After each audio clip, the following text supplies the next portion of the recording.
Yeah, No Man's Sky and single player I was thinking, because in co-op it is also not. I own it. Yeah, I bought it. Even bought it for other people to play it in co-op, but it's really a bad co-op game. But single player, yeah, I was considering that. True. No Man's Sky. I need to put it on my list. It definitely has a ton of content, and perhaps it is for single player not too bad. I had only 2 attempts to play it in multiplayer, which both failed because that game is not designed for it. It's basically... yeah, exactly. Single player might be good. Yeah.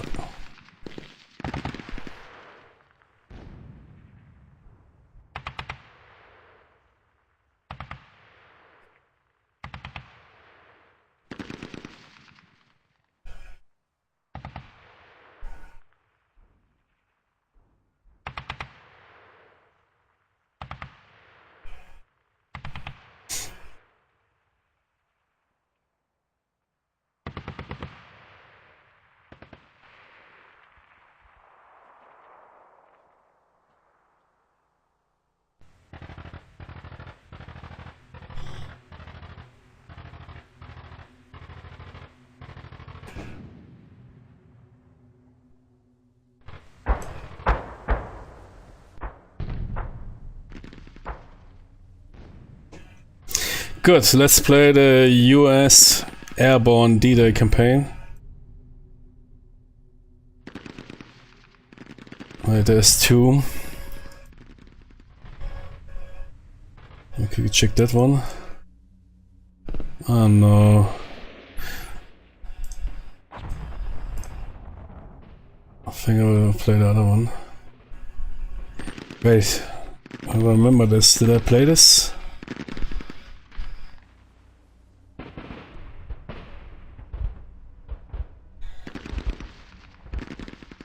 Oh, I can't remember, but I definitely didn't play the other one in...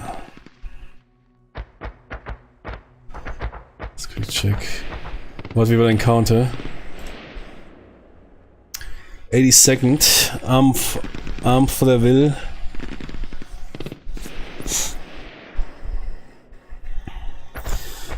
German regiment, German Grenadier Regiment. And US. That is how many turns? That is 4 days, okay.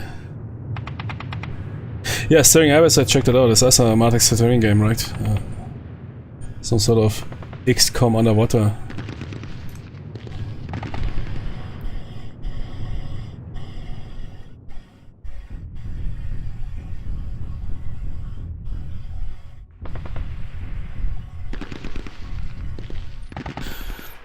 Panzergrenadiere.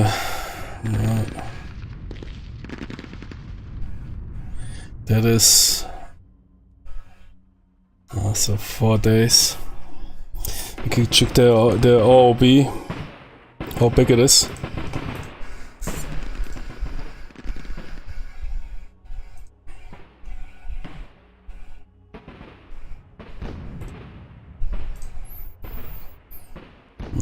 Okay, what is it? 2 companies max. Yep. No, wait, a platoon. Ah. 2 platoons, platoon. 2 platoons. 2 companies.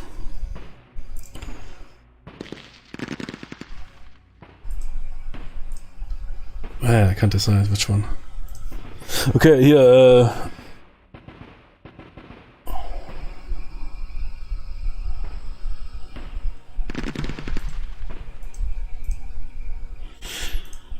The audience can decide. So, 1 campaign. So 82nd at Arm for the Will. Date is 6 to 9 June 44. Both are the same date. Operation Overlord, Normandy invasion, 82nd Airborne Division, scattered out through the landing zones. Lieutenant Colonel Timmis is trying to gather his men and capture Ampheville.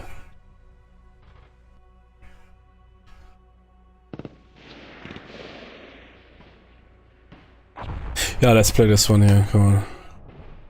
This definitely, the other one somehow I have deja vu.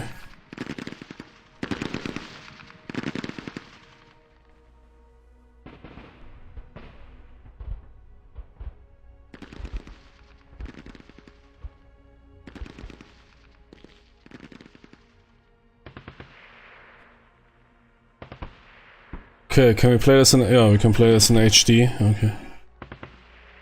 Oh shit man, that's a big map. Wait, is that... Wow, I can't remember. This one I never played.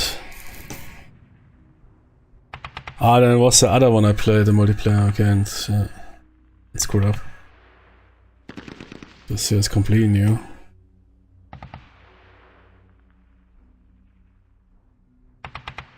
Okay. Be right back.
Let Tigre go to hunt.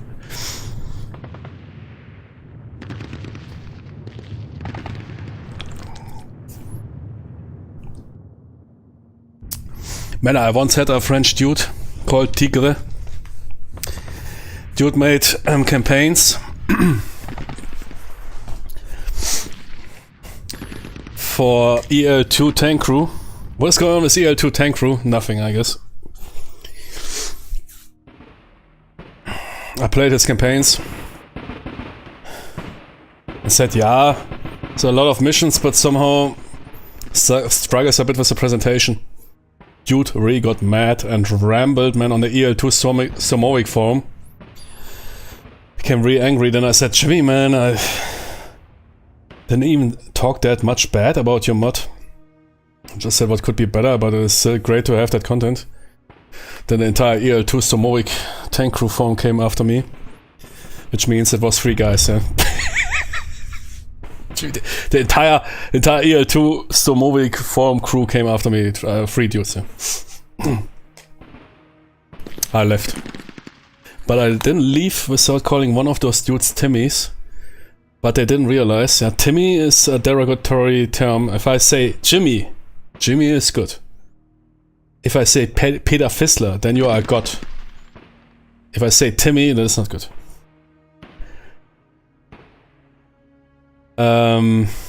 Good. So, let's read the briefing. And yeah, the Soviet campaign, I cancelling it. I didn't enjoy it, man. I must say, in Tigers in the Hunt, which is basically somewhat based on the ASL starter kit, tank combat is the weakest part of the game. And that campaign is basically resolving mostly around tank combat. Sounds fun. I don't think it is really fun in that engine. for good, in order to get good stuff out of the tank combat, you need the full rule set of Advanced Squad Leader. The full rule set of Advanced Squad Leader is 10 times more complex than the starter kit in regards to vehicular combat. In the full rule set, there's even all weaknesses of the tanks simulated, and if you fire with a tank, man, you need to check 30 charts first. But yeah, that is, I don't know, it's simply fail hard. For stuff like that, I would rather play a Combat Mission 1 or Combat Mission 2 engine game.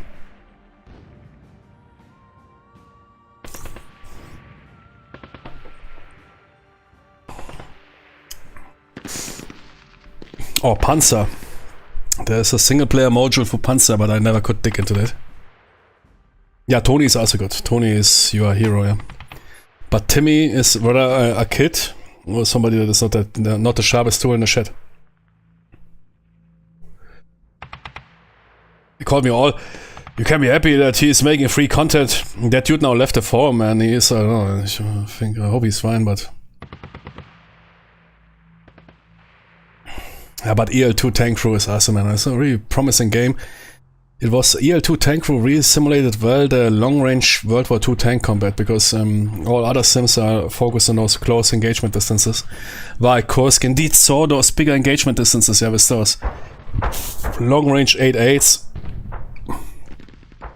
It was in Kursk, yeah, where they scored the record, not confirmed, but record tank kills of several kilometers.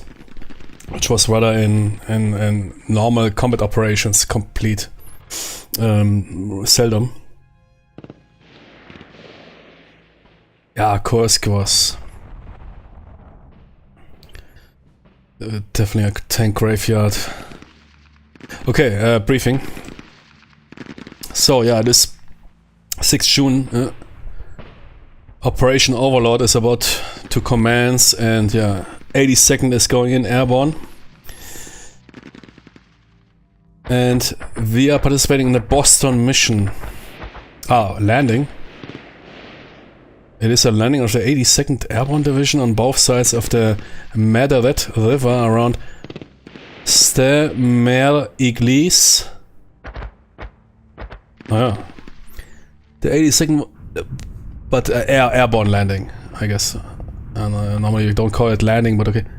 82nd was badly scattered around the drop zones and had a hard time together in securing the targets.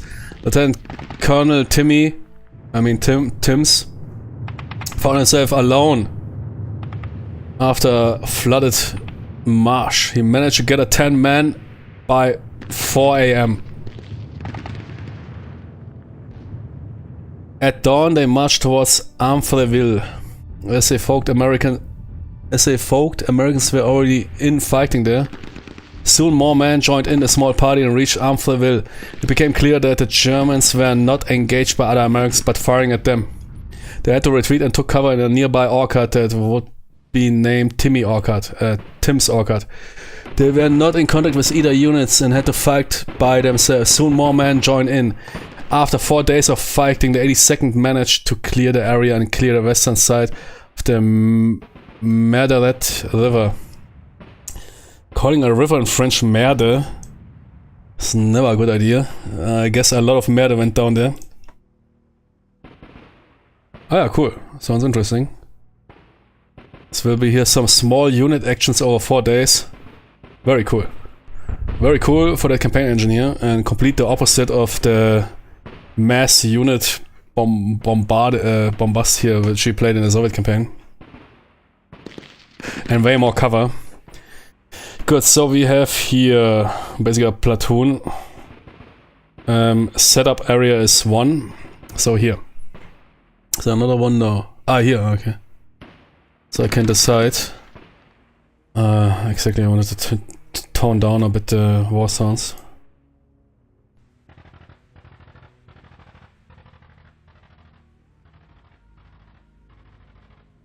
Oh. Would be great if you could mod more pieces in. I mean, you could basically need a mod or something with a 5 hours MP3 playing stuff, man, from all legendary war movies. Somebody could provide me an MP3 like that, with the crazy sounds and quotes from war movies. Because most of those war games use basically a single sound file for background. And then you hear stuff like Steiner ist ein Phänomen. I would lol all day. Wer ist denn dieser Steiner? Steiner ist ein Phänomen. Steiner hält die gesamte Heeresgruppe Mitte in Schach. Army Group Center, man. Steiner goes to the hospital, man. Army Group Center immediately collapsed, man. Immediately Operation Bagration pulled off. The Steiner mod, yeah. Man, that movie has so many quotes, man. So. Hey, Schnurrbart! Feldwebel, warten Sie! Noch nicht abfahren! Oh. Red-haired sexy model woman gets naked for me.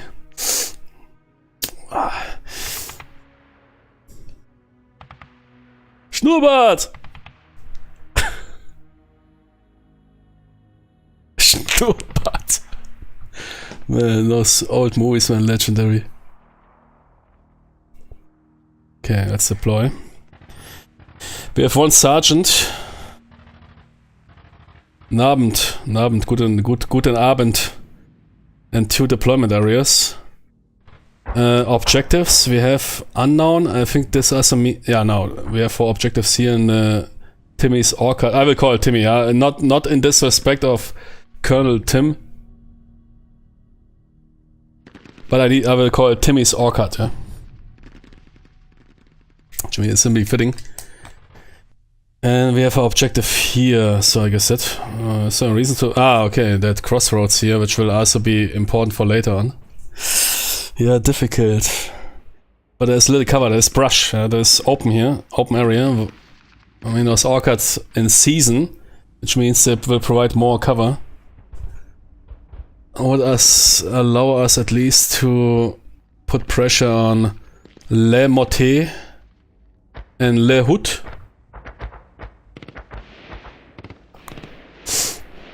I guess those guys will manage. I will use that deployment area. Good. Squad Airborne. Veterans. What's my plan of attack? I don't have a plan of attack. First I need to check out what is going on. If those buildings are occupied by Germans, we will struggle there. Hard. The same for Le Motte. That is here brush. That is not wood. That is not wooden area. That is bushes.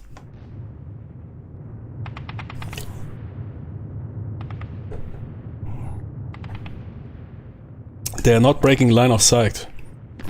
This area is mostly open. And there's 2 buildings confirmed held by Germans. And you can definitely expect there's a machine gun inside there. Nah.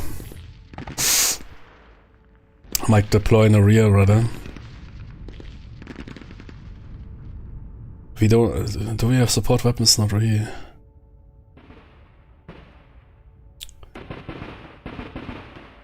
If we can subdue those guys, we could at least capture those compounds. This here I doubt. Guess we first need to wait for other people to rally up.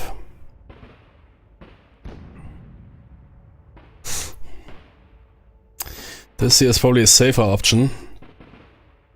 Would allow us perhaps to capture those crossroads here, that T-crossing, for further airborne paradrops arriving and perhaps get that compound. And then we would have a base of operations and could work on the map. But if there's a machine gun inside again, those dudes might fire from there up to here. So I might be rather close to those dudes than far away. Far away we will have no chance if against German machine gun teams. Okay.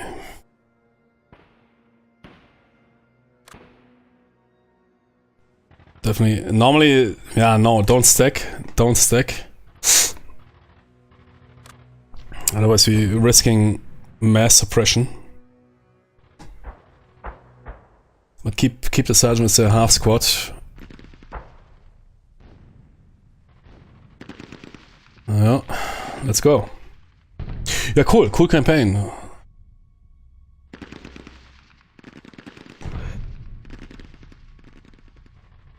Holy shit, man. An entire platoon is sitting there in that building. Oh, man.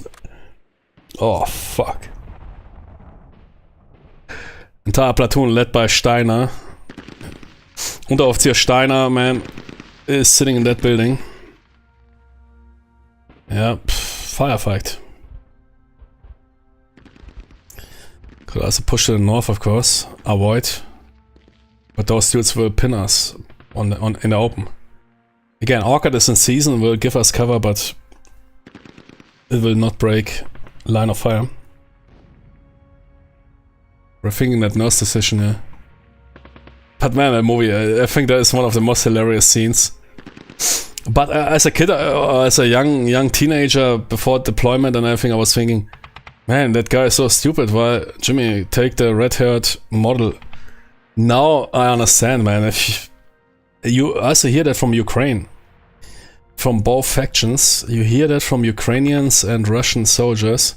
Despite the extreme lethal hazard, especially by drones, if you're living that life, it is so different from the regular civilian life. That is really what you can call warrior syndrome, and I'm pretty sure that existed back in the days as well. I've seen it in Afghanistan as well. You can't work a normal life out anymore. No matter if they give you a Heidi Klum or whatever, you don't care. You might rather go back to the front lines even if you might have a high risk of dying every day. That is simply... That's something with the... I mean, the human organism is built around survival, yeah? Once you experience that mode... Sure, there's of course adrenaline junkies and whatever, but it's not even about that. It's not really about like being adrenaline junkie. It is, you can't leave that mode anymore. I can understand that. While what we had to fight in Afghanistan was a complete joke against what those dudes have to endure on both sides in the Ukrainian war, or dudes that had to endure in World War II. So that Steiner scene makes now more sense to me than back in the days.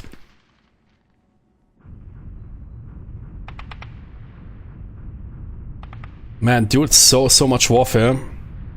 He's probably not even capable anymore of living a normal life as a sexy red-haired nurse model, yeah.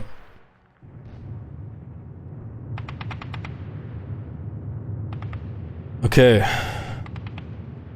Let's go. Fire segment. Yeah, I mean, normally you want to stack together. It's more effective fire, but this, of course, also. I mean, we need to conduct firefight. Yeah. Or do I want to conduct maneuver? No, firefight. But with little chance. Those guys sitting in a building.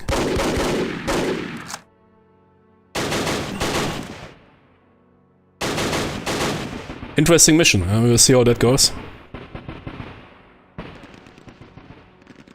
Yeah, 0 effectiveness.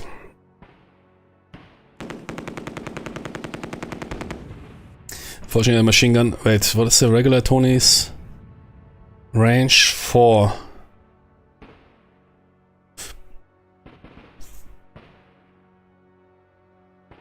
No, wait. 7 is the range. Yeah. I always forget how to read advanced squad leader chits. And that is a range. No, there's movement, and one is range. That is, I think, firepower. 7 makes sense, considering that one hex is for 50 meters or 40 meters.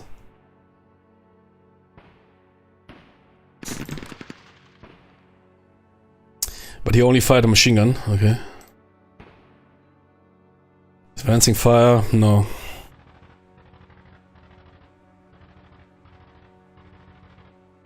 Advanced segment. Do I want to move?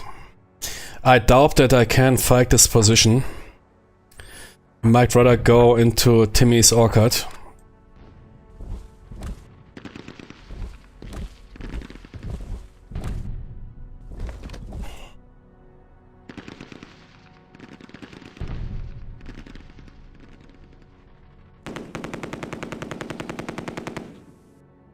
Okay, orchard is protecting us.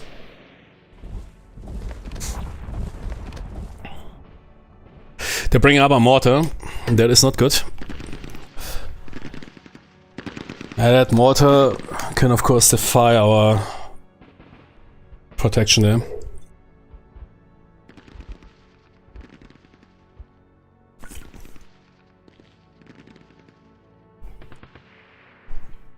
I mean, it's a tactical mortar, but they're quite effective in those games. While in reality, a 50 mic mortar, yeah, marks the press. But yeah, being mortared is never good. Defensive fire, okay, let's go. Fire on that mortar. Yeah, no. I simply not reach the firepower. We need to get out of here.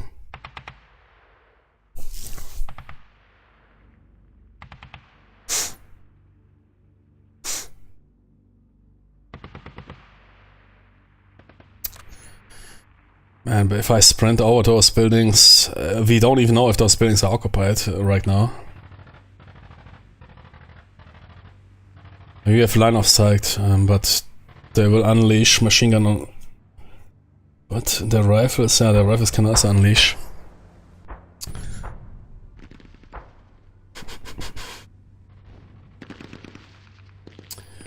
No fire. Maneuver. Assault gives me only one. That is not enough. Regular move. Mortar's firing. Those guys got pinned. Leader take. Point. Keep moving. Yeah, but we will not make it in that building. I don't want to end up. On the other hand, we could reach that position here while still being exposed to a machine gun. Nah, stay there.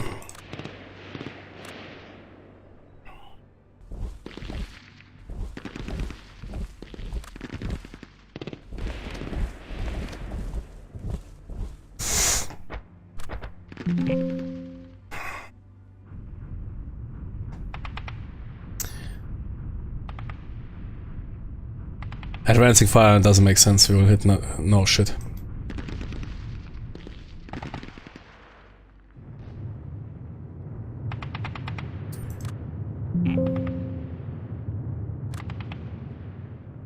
I don't want to advance anything.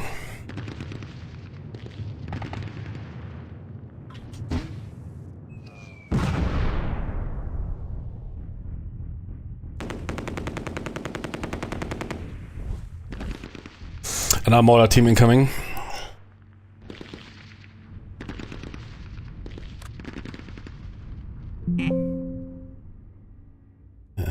Should we have no machine gun? Nothing.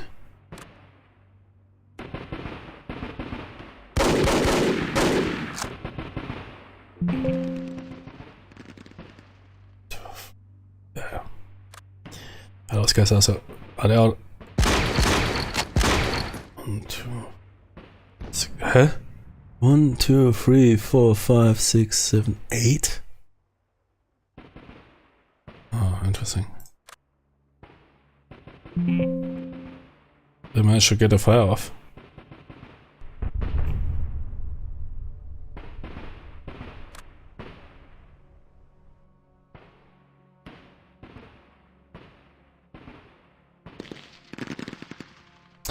Reinforcements arrived in zone 2. Oh, did I see or what? That's not really the best area. Complete in the open. It's only zone 2, yeah.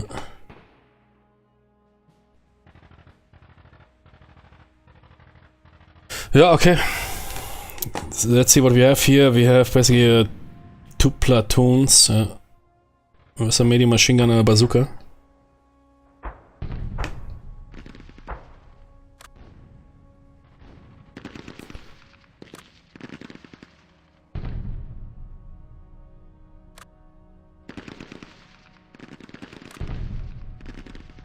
That is grain in season. That's okay. Put a corporal on a machine gun. Sergeant, lead the way.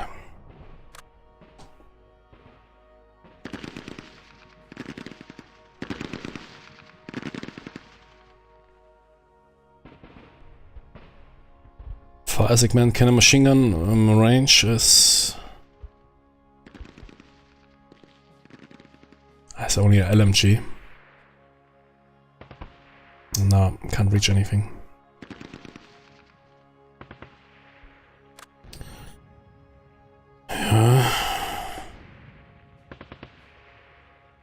This will be dangerous.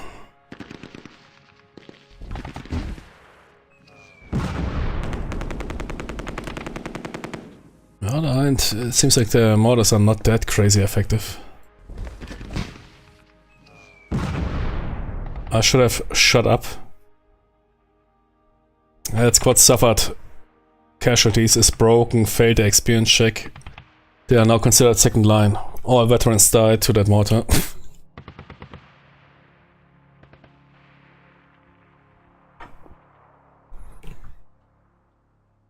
While the German mortar kept rate of fire.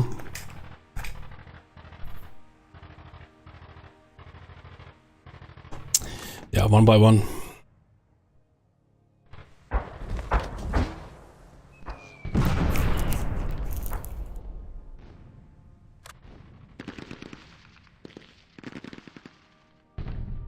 Those dudes died? There are the others. Oh shit. Oh kurwa.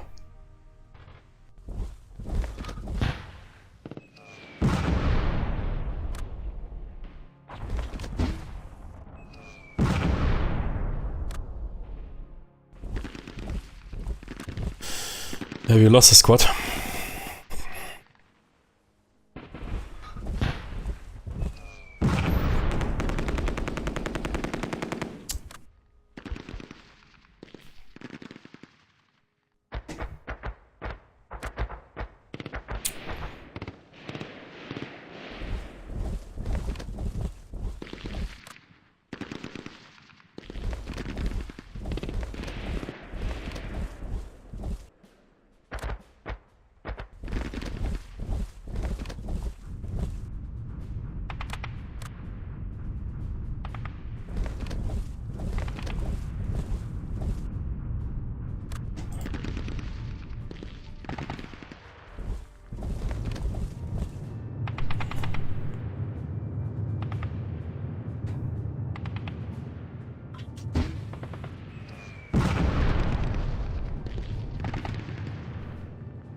For the ASL games, is starter set enough to get into?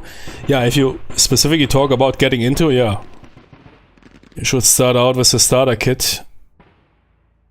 But in order to experience the entire glory, you need to expand. It's not really about having whatever units or whatever, but the rulebook, yeah. That famous PDF, 900-page PDF. But yeah, to getting into it, starter kit is, I think, quite modernized by here Multiman Publishing, and good start to get in. Yeah, they have the starter kit consists of the basic stuff you need, good starting scenarios, basically what you see here. That is starter kit rule set. Starter kit is not just infantry, no, it is also vehicles, but with very basic rules, I think. And everything else like anti-tank, whatever. But I'm not sure if I don't own it, never, but yeah. It has basic rules for also vehicles and everything, but not the crazy deep rules of the full rule set.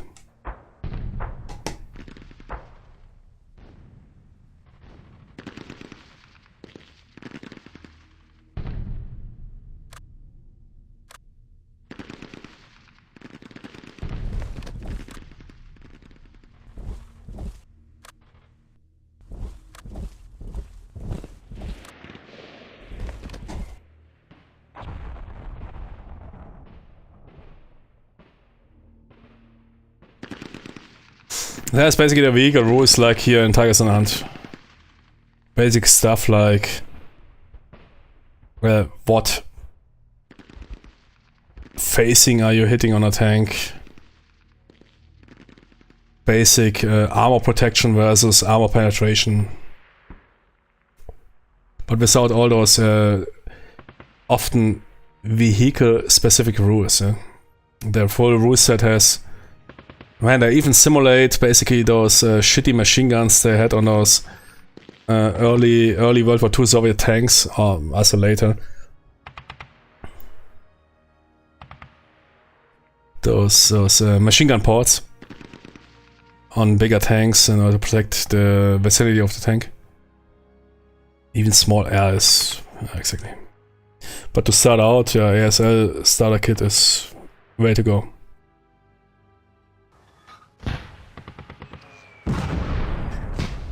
Especially considering that you need to apply those rules manually. While here everything is applied automatically.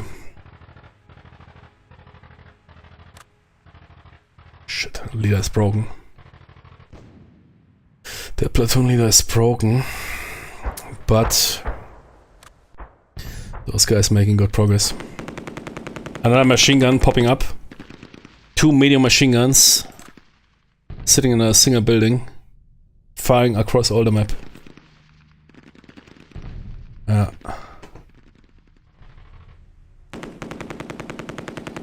Those guys, man, they're really having a bad day at the office on that road.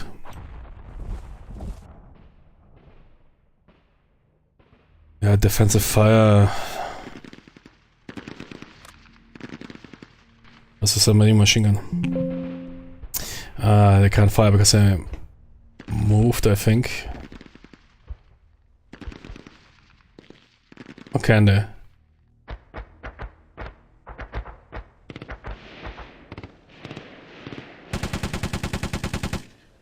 And it malfunctions.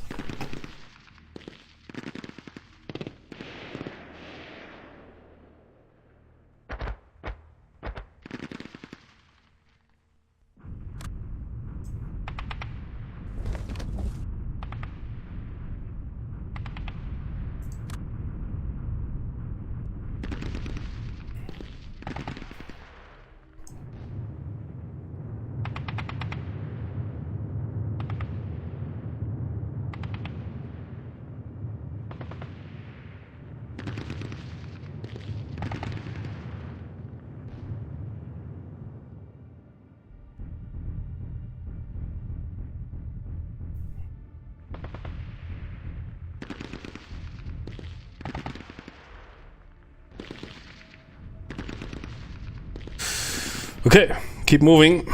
I want those orchids here captured.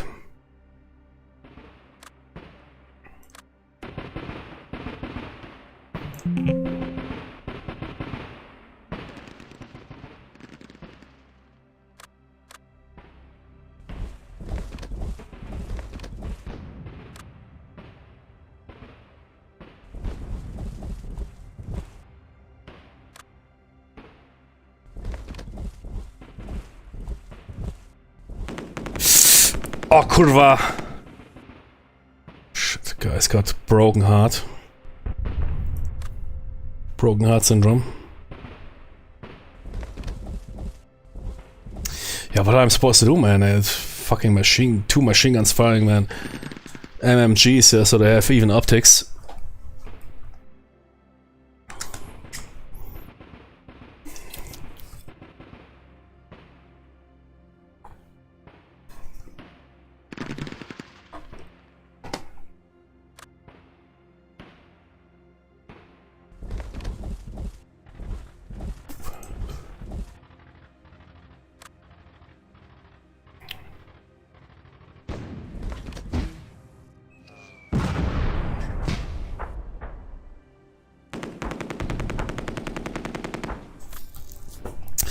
Okay, we got those guys off the street.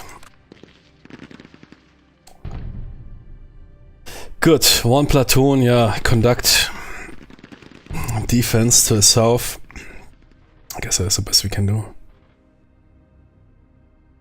Use the buildings. Oh wait, if I move here... Ah, those machine guns might fire on me.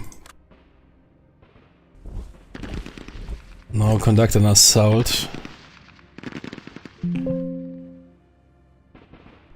Yeah, assault is only possible if you didn't move before.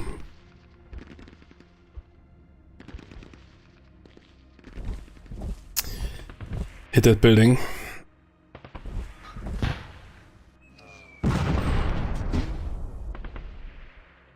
Yeah, those mortars will do shit against our positions.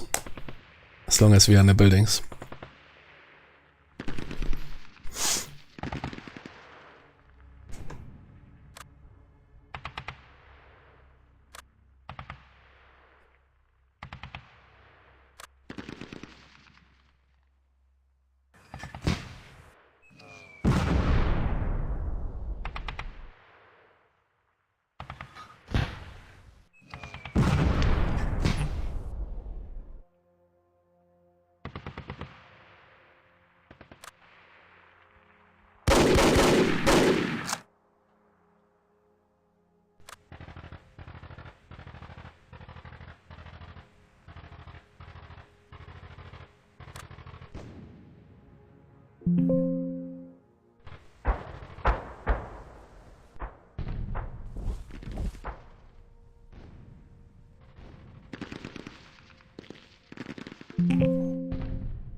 Nah, it doesn't matter.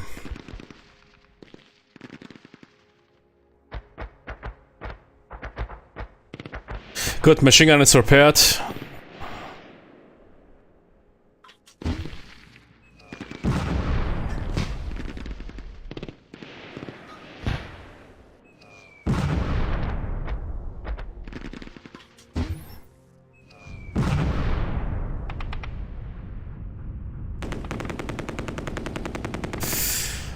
Machine guns, man. I have absolutely nothing I can put against those machine guns.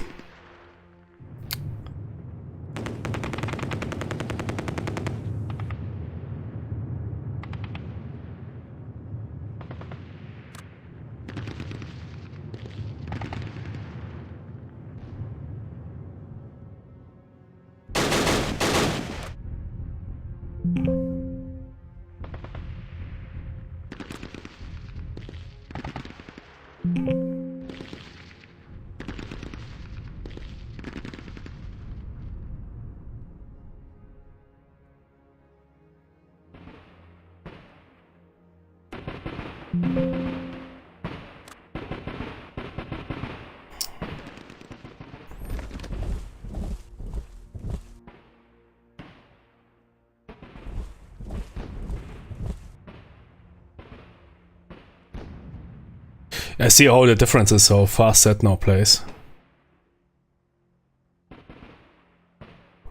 Compared to the Soviet campaign, where one turn takes, I don't know what, half an hour.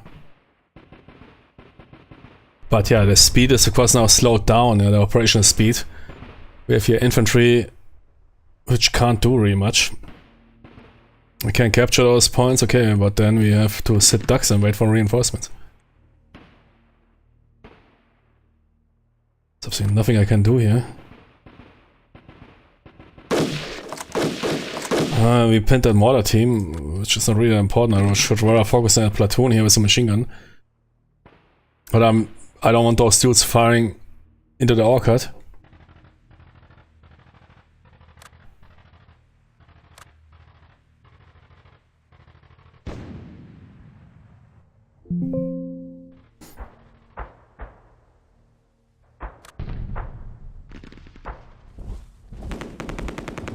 du Scheiße. Eliminate.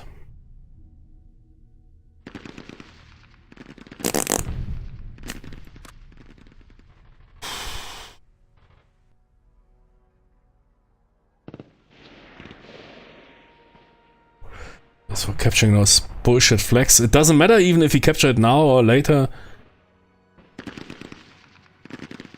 Fucking lost a platoon in movement. Very bad maneuver.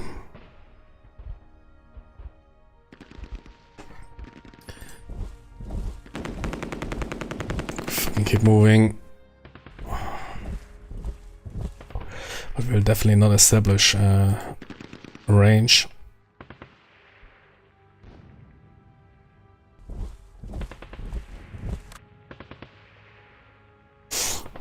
Yeah, we can bring the medium machine gun closer, okay, but as you will lose a machine gun battle against the Germans, especially against a dual machine gun setup, here medium machine guns in buildings, you will lose it. You might rather bring it south.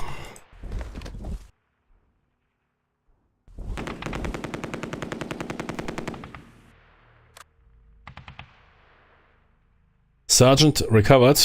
You good?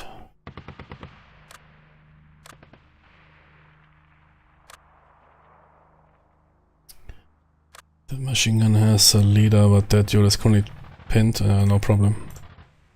Yeah, you lead those guys. Yeah, you are the platoon leader.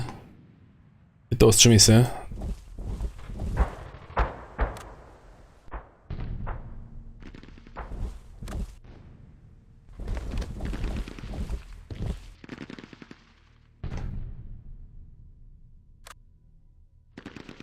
Yeah, super tough. I don't know how this will go.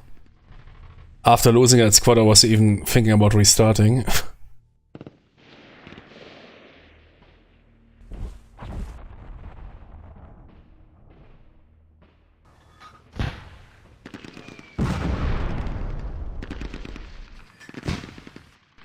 Very interesting mission setup.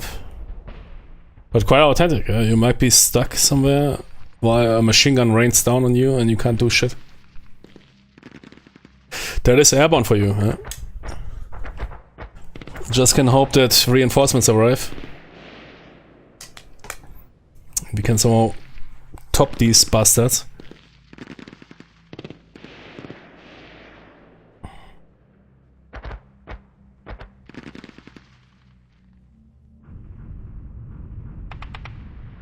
Timmy's yard, yeah.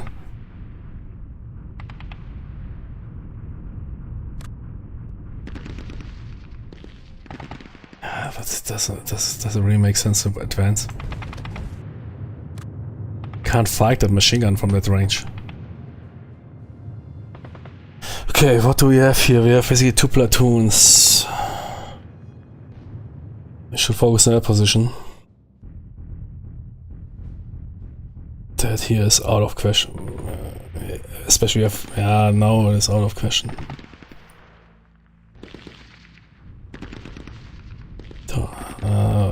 I mean, we lost a squad.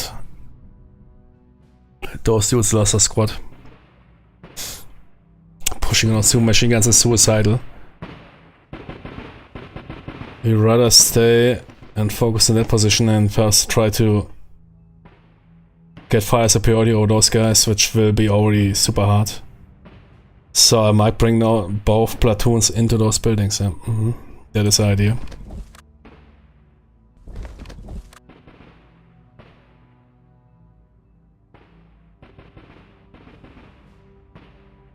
And then hunker down.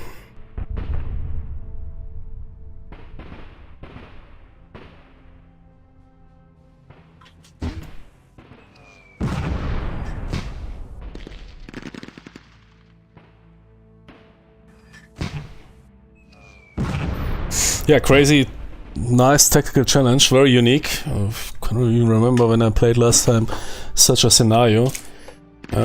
Map is completely accessible. There's nothing really blocking. We're getting here fired by a machine gun from, I don't know what, 600, 700 meters, which is nuts.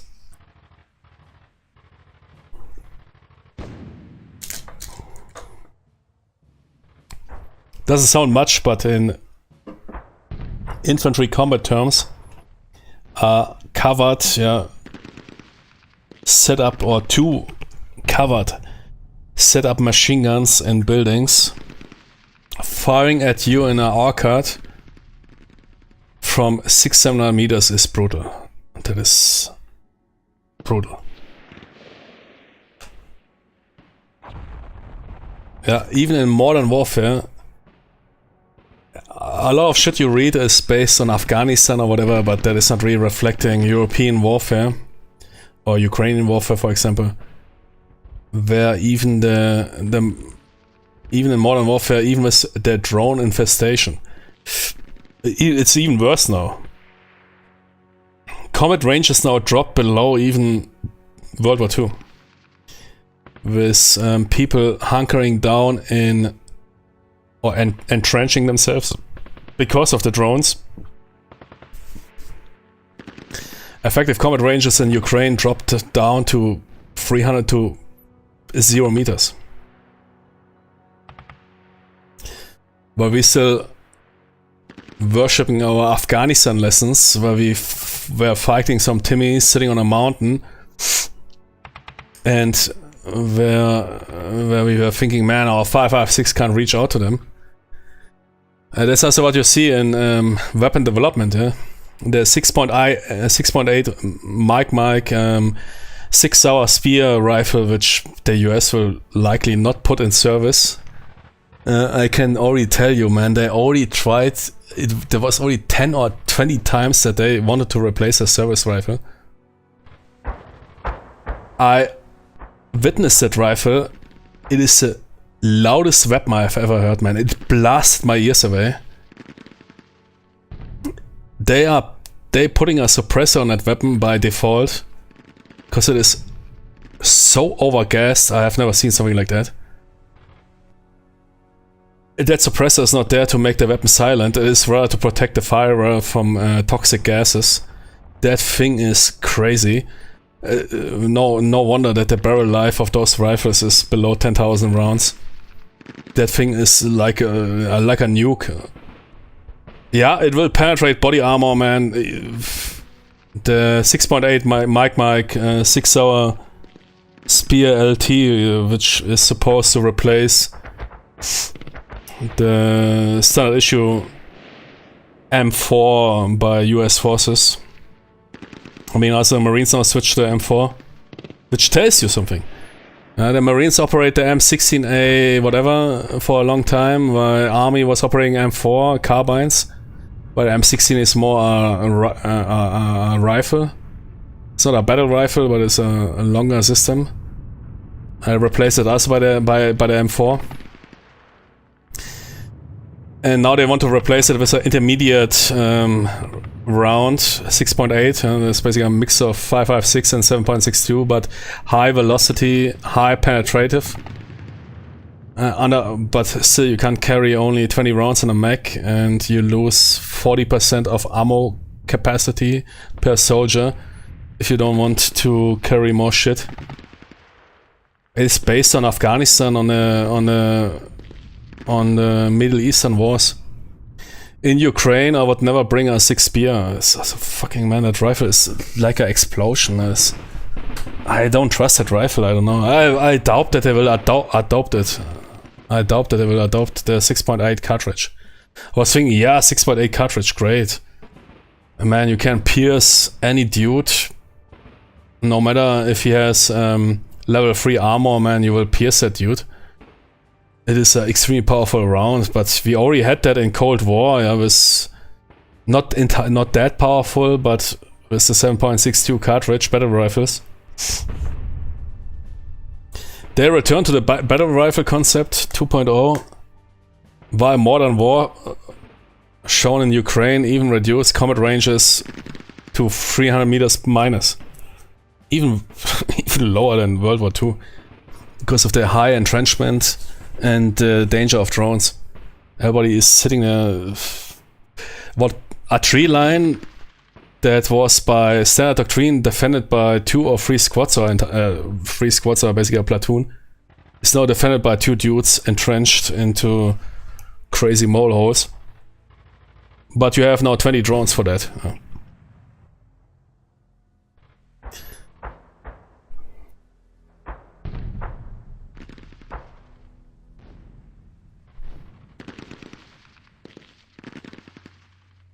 Yeah, the MG42 was used anti-air, of course, yeah.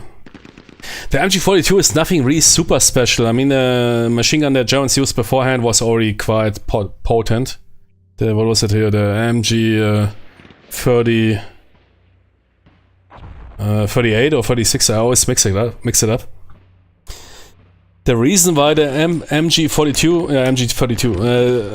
the reason why the MG42 was introduced was solely for cost reduction factors.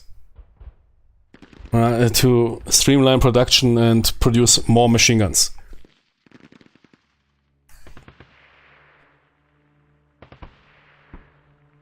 No, not MG32. MG34. Or MG48, I'm mixing it up. Either MG48 or MG42 was up to 43, the standard issue machine gun for... Yeah, MG42 exactly. Was already a good machine gun. Yeah. But it was a bit complicated, bit expensive.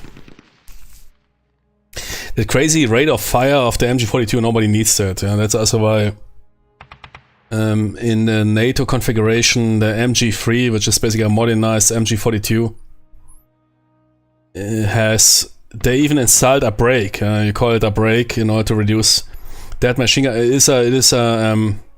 It's not a gas loader like a regular rifle. It is a recoil loader. Recoil loaded weapons can tend to increase the fire rate. And they can even go autonomous. Yeah? if they break the brake, those you can't stop those weapons from firing anymore. And nobody ever needed that high fire rate. Yeah? Experienced machine gun operators in World War II never fired what you see in those movies that they're firing here non-stop. Nobody did that. An experienced machine gun operator fires short bursts. Yeah? For this you don't need that crazy fire rate of the MG42 World War II. There was a byproduct. It was not even intended. Was not even a design feature or whatever to have that super high fire rate. Yeah, otherwise they would have installed it in vehicles. Yeah, sometimes vehicles or aircraft would need high rate of fire to ensure a hit, but they never installed the MG42 on for example, aircraft or tanks. They stick to the MG34 or the, I think, MG48, which was basically some sort of vehicle weapon. It's also why the NATO MG3 is rather lowering that rate of fire. Nobody needs that high rate of fire, it's giving you nothing. Yeah, okay, 20 Mike cannons, of course, they were also in aircraft, but you also, of course, had the small arms cannons, which were never based on the MG42. There was not a single vehicle or aircraft using MG42s. They stuck with the MG34.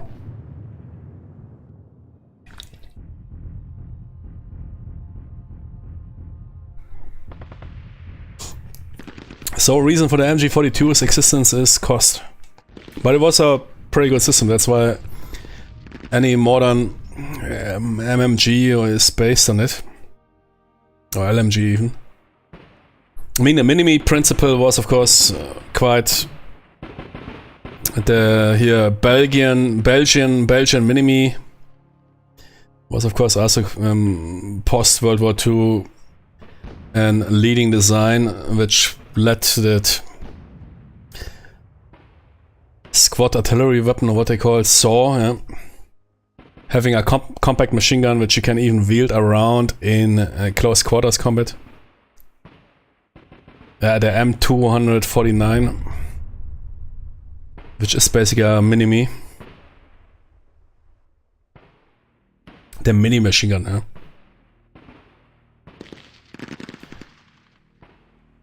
But that is bad. Another squad got eliminated. Alter. That doesn't look good, man. I feel... Nah, man, that is not looking good. Did I screw up? We need to continue. The reality is not a war game. So we lost 2 squads entirely.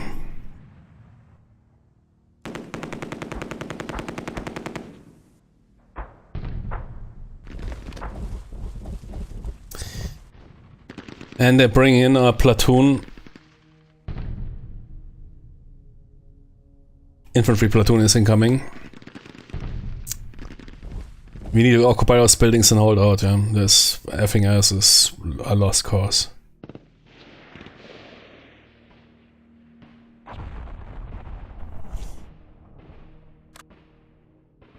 They bring in 2 infantry platoons.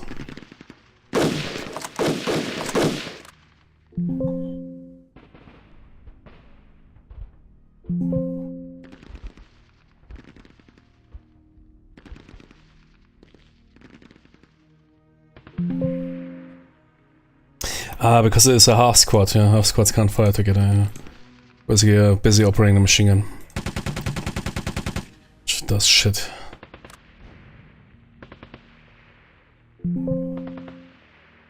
No visual,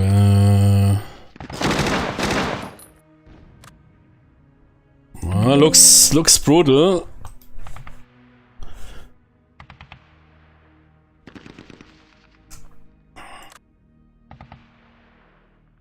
Low crawl? No, should be fine.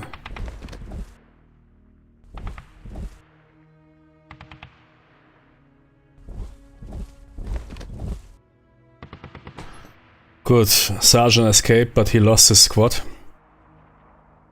Entirely. 2 squads lost.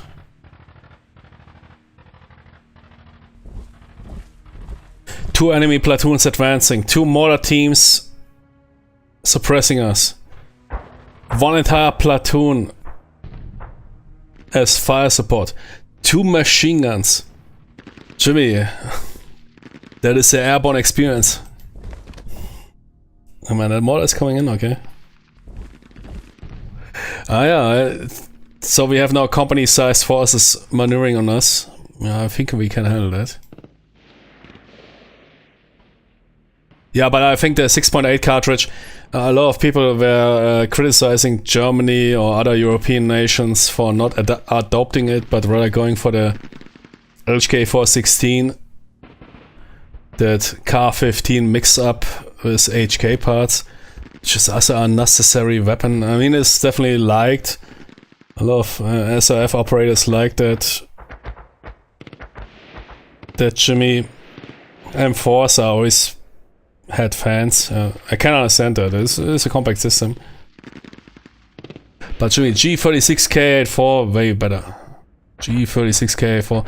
Only thing is, of course, here the half open.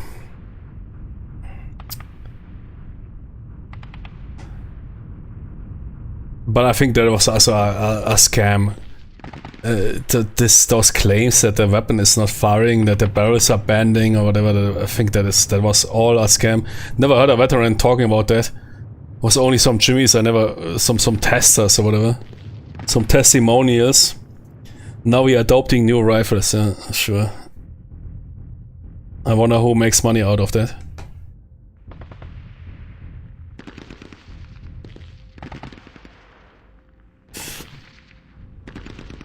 G36 is still holding the record of being the most reliable rifle, yeah? But of course it's also because it has an open bolt. That open bolt also gives a bit some problems, especially when it comes to scope, optics deployment. That's why a lot of people rather prefer the M4 or the Kar-15 systems. But it's a closed bolt, yeah.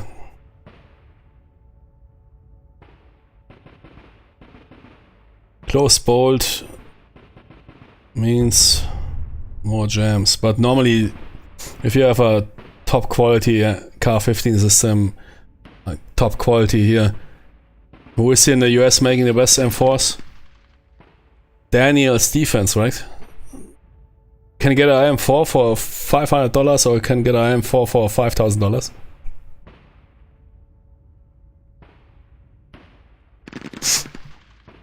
That thing will not misfire.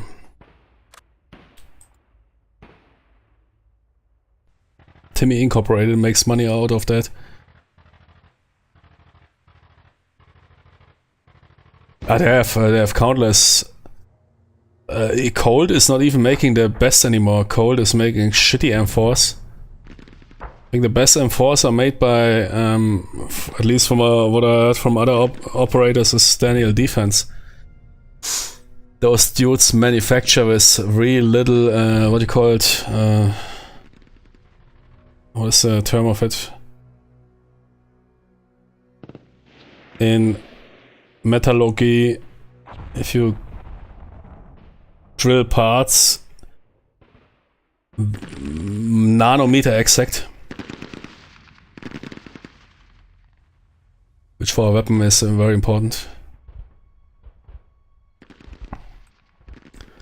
Yeah, precision. I think that is the best term. Yeah, exactly. They drill those parts with a lot of precision, but yeah, okay. Then you're paying for your M4 with what is the regular 16-inch barrel? No, that's a long one. Yeah. But you're paying, of course. I mean, you can get in the US, you can get an M4 for $600, or you can get an M4 for $5,000. Huh?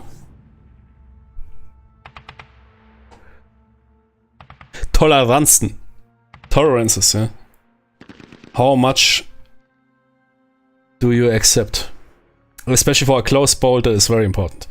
A G36 with a semi-open bolt, it's not even that important if you have crazy tolerances, but the M4, I mean, has a close bolt, which has, of course, some advantages, but a single millimeter can mean, even half a millimeter can mean a ton. Or even lower. But I understand the M4 is, and that's also, nobody's using the 6 spear. Special force operators will never use the 6 spear, it's too loud. It's fucking, it's a nuke bomb. You can't suppress that weapon properly. It's regular business Tonys still roll 5.56 supersonics with suppressed. That is your daily business weapon. Supersonics 5.56. 5.56 you can't subsonic them, those rounds. Nobody wants subsonics also. And perhaps for close quarters battle, if you have rear SBR, short battle rifle, I rather call them VSBRs, very short battle rifles. Yeah, if you go below 8-inch barrel size, firing a 5.56 becomes difficult. Yeah, then you rather roll something like a 300 Blackout subsonic, because those rounds operate good in very short barrels if you want a really short carbine like that. But anything above 8 inches, 5.56, nobody will ever adopt 6.8 for. That's basically a designated marksman rifle, a loud designated marksman rifle. Can't even suppress that thing, it's too loud.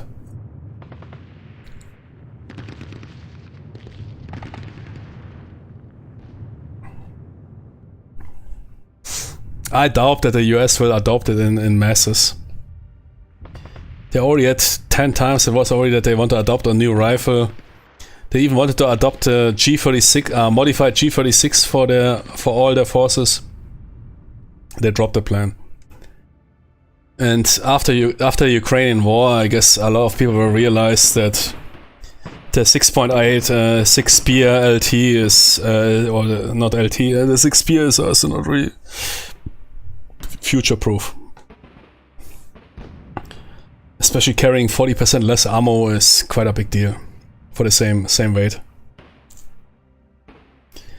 Hitting a 5.56, hitting a dude with a 5.56, no matter if he has body armor or whatever, it will make an impression. Having no ammo to make an impression is a bigger deal. That is an Afghanistan rifle, yeah. If I would go back into the desert or whatever, man, I would bring a 6.8, yeah. Spear, super great, nice, thanks. Give me that DMR. But what modern combat you see nowadays, that rifle, I guess, I doubt it will stand the test of time. As the 10 other rifles they already wanted to adopt.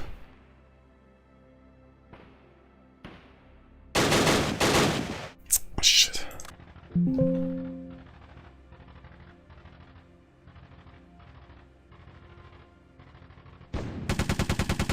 Okay, we got our second line. Tony's broken. Rate of fire is maintained. That is good.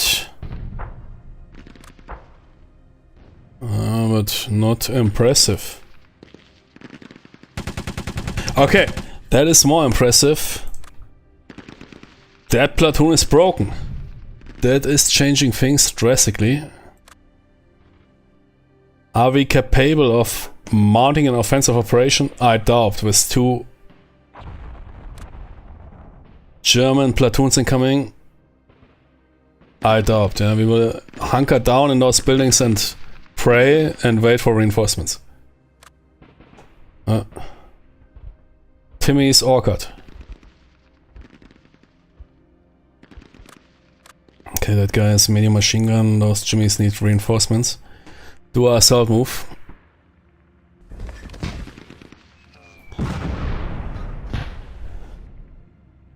Okay.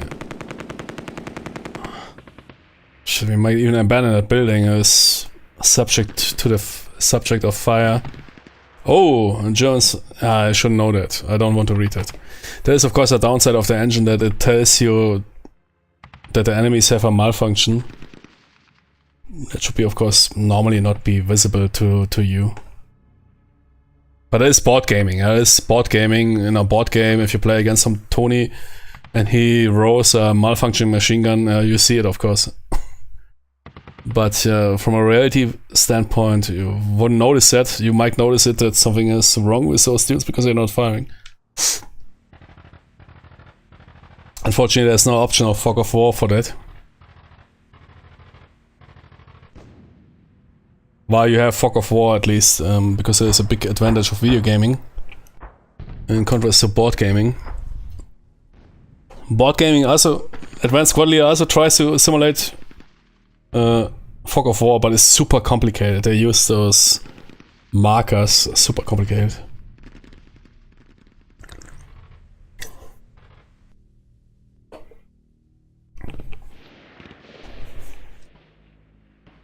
Enigma. Should they capture the entire submarine to get that Enigma? But I think those British code breakers, they already had a fix on that Enigma even before that. Good, we have a squad here. I will put those dudes here with that half squad here. What's going on here? Sergeant, are you getting your shit together? No? Hey, leadership, come on.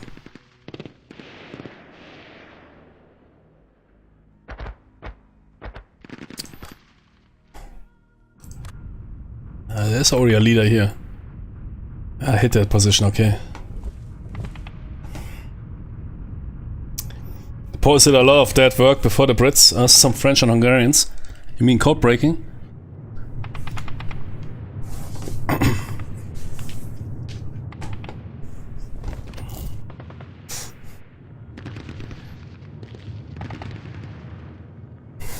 Yeah, I just heard those stories, man. There's some crazy stories that they discovered some floating.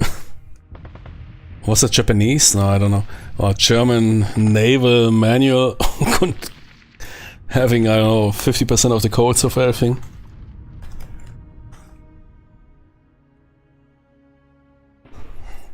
But yeah, they captured one submarine there. I think that was a big deal, but yeah, was it really a big deal? Who knows? I think it was Japanese, yeah. Those dudes dropped some floating manual. All Japanese codes 101 manual.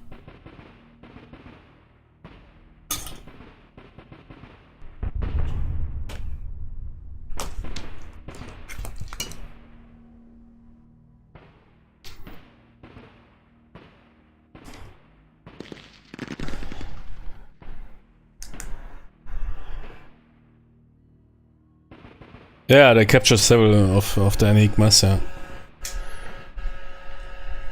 But I think the first one they captured from a surface submarine, right? Without the Germans knowing. Or not confirming it. I mean, if you lose a submarine, you don't know what happened to it.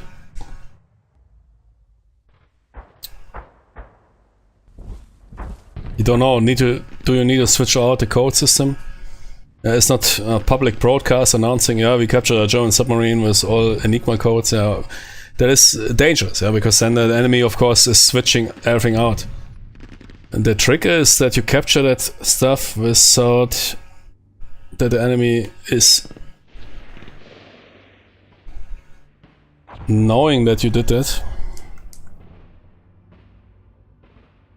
Part of them breaking the code was laziness on part of some German soldiers who did not follow protocol and kept using the same word as first code cosine. Ah, yeah, okay. Yeah, that is typical. Laziness or yeah, what also some call fatigue is always a problem on the battlefield. That's why you never should trust a veteran soldier if he tells you things are safe. Why? Because you might think, due to his experience, he knows the threat.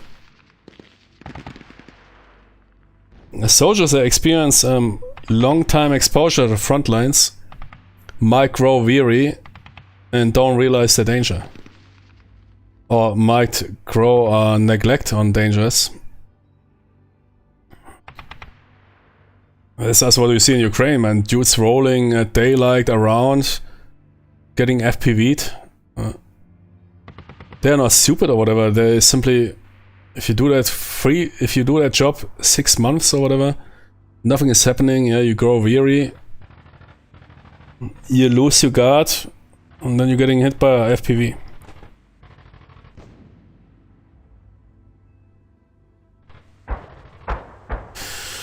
Advanced segment. Okay, get that sergeant forward.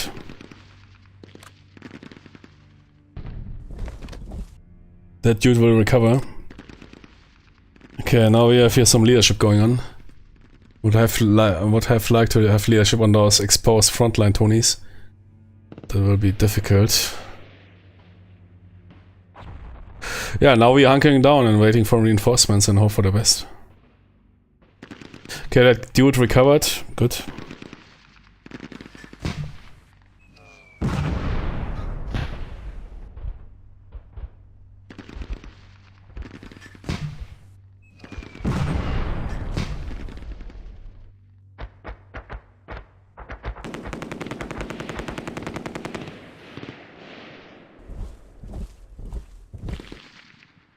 Okay, what is our next objective? Those guys didn't recover. We need to keep pressure on that platoon. But the sergeant recovered. That's not good. Or is recovered. We can't mount an offensive against those guys. Absolutely impossible. We have incoming 2 German platoons counterattacking against our airborne forces. We keep those guys at bay, yeah? I might even have to bring up the machine gun to that position and perhaps switch one squad back and I'll keep pressure on those elements here. And other than that, goes. Let's capture that crossing. Everything else we will see how it develops. Right now we have absolutely no chance to advance on Amfreville and capture it. 0. But I need a machine gun on those dudes. Definitely. They're advancing fast, yeah? Could even intercept them. No, wait. And let's see. Eier! Eier! Wir brauchen Eier! Eier was a good intercept. Entire platoon got wrecked. and two squads suffered massive casualties. They got sent back into time and are now conscripts. Veteran personnel of 2 squads eliminated. Yeah, if dudes are on the move, they are more exposed. Steiner, wer ist denn dieser Steiner? Steiner. And then in the background that emotional music is playing. Steiner ist ein Phänomen. Okay, nice. That platoon is wasted. Now things are shifting.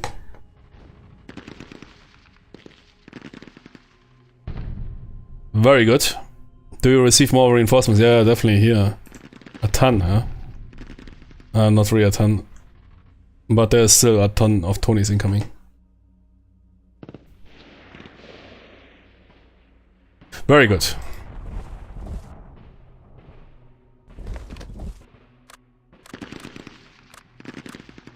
Can I fire again?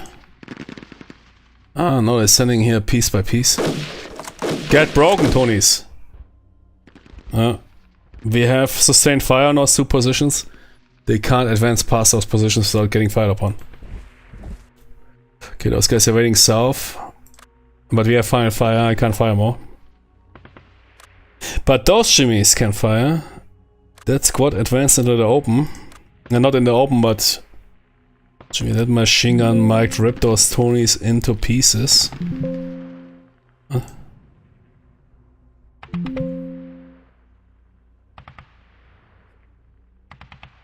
Ja, ist schon klar. Fire.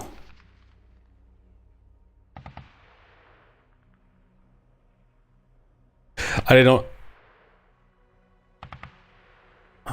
have visual or what?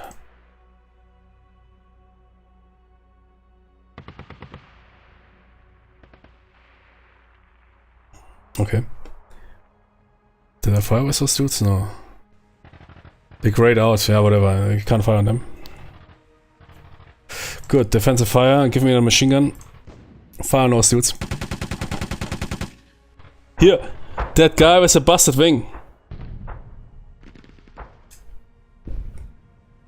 Drop that guy.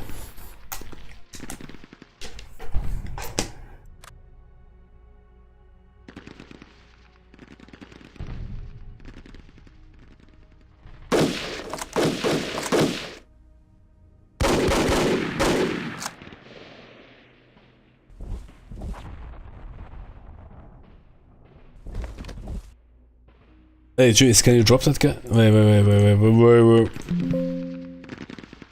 Oh, shit. Okay, we basically thwarted off that attack. Dude's disengaging.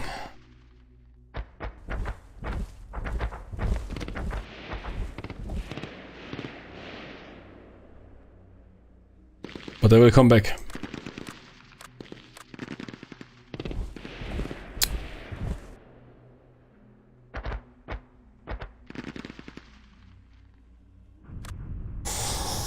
Good, there's still okay, I shouldn't know that. That their machine gun is malfunctioning. Yeah, information like that should be hidden. Otherwise I would have engaged the LMG squad. But I know the machine gun is malfunctioning.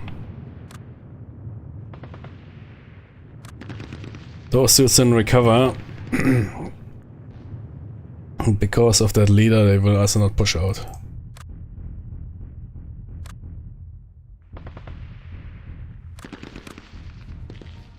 Those guys completely broken.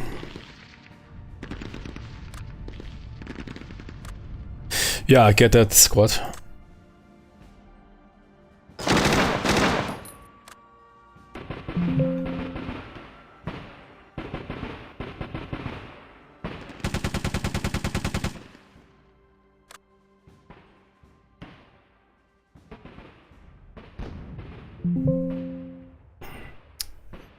Find a mortar team.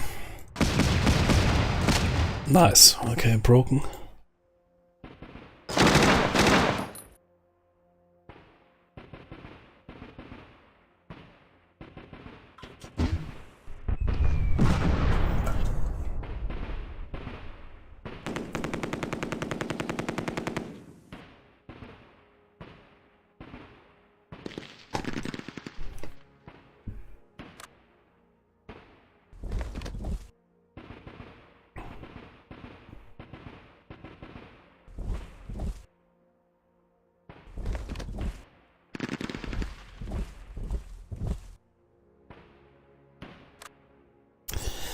Good, bring that machine. You, Jimmy's, retreat.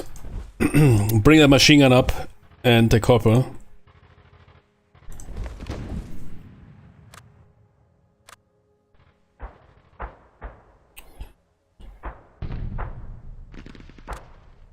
Bring the half squad and the sergeant up. And bring here the sergeant up. Okay, now we have a good configuration here.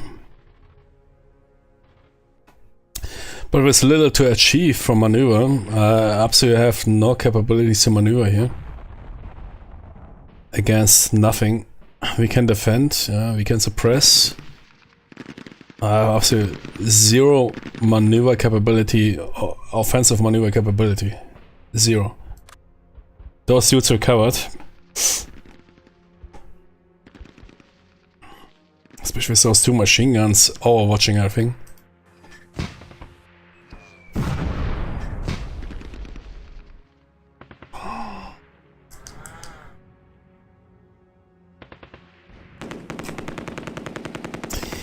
We basically know, okay, those dudes got broken, that is not good.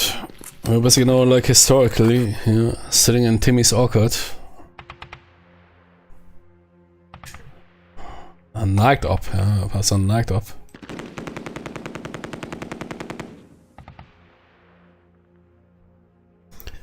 Neigt, we could put, yeah, but it's also dangerous.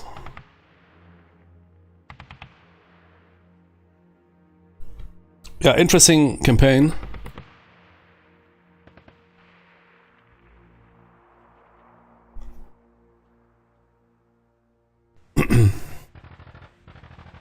Ja.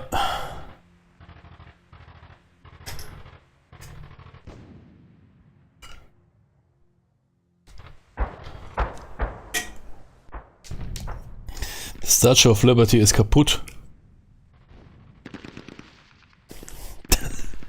What is that dude yapping? He's telling something that the Statue of Liberty is... Man, if somebody could create a single MP3 or WAV super mix of the best quotes in war movie history, and then we put that instead of that, and you hear it all, I don't know, 40 minutes, would be nice.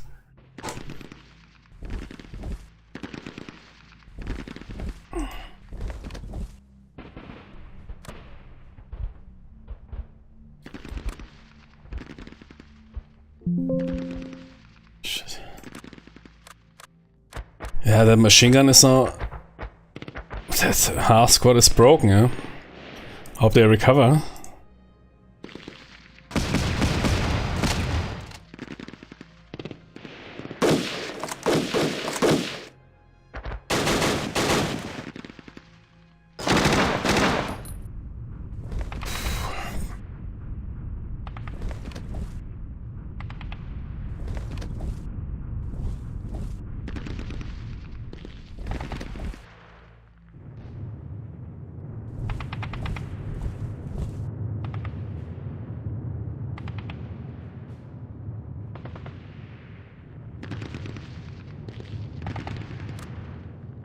Recovered. Blast those Tonys into pieces, yeah, please.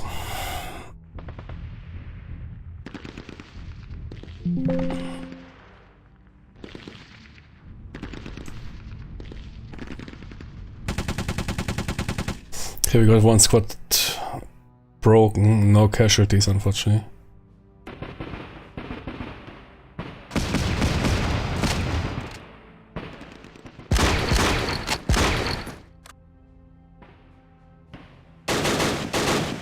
No effect.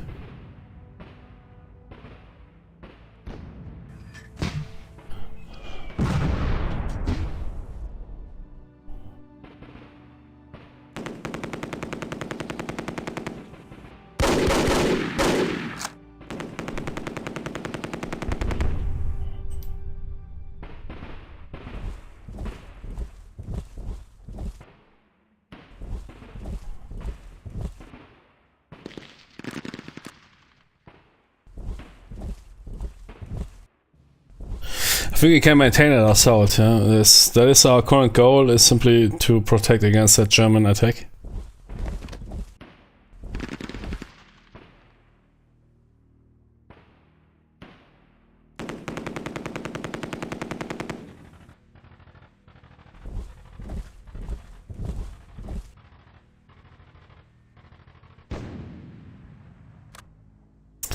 Those dudes are asking for it. Come on, light them up. Top these bastards. Yes. No cash. Ah, wait, we have RF. Should we nuke them? Unfortunately not. Okay, shift fire, fire on us, dudes. Pinned, good.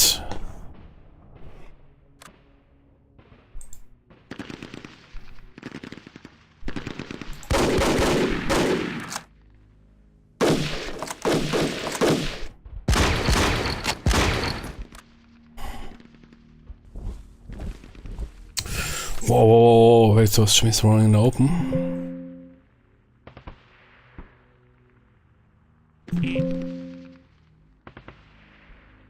Are you sure?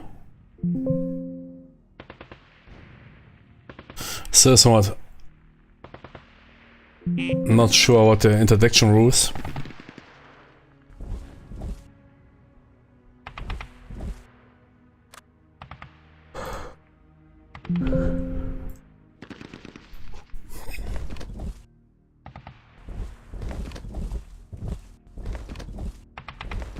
Yeah, well, that German counterattack failed.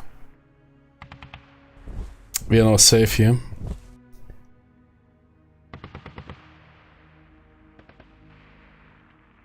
Reinforcements arrived. Zone 3.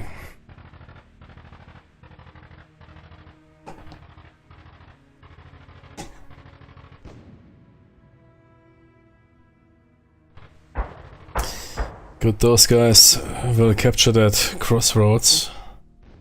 There's 2 platoons. Or reduce 2 platoons. 2 squads or reduce squads. Yeah, 2 platoons now was correct.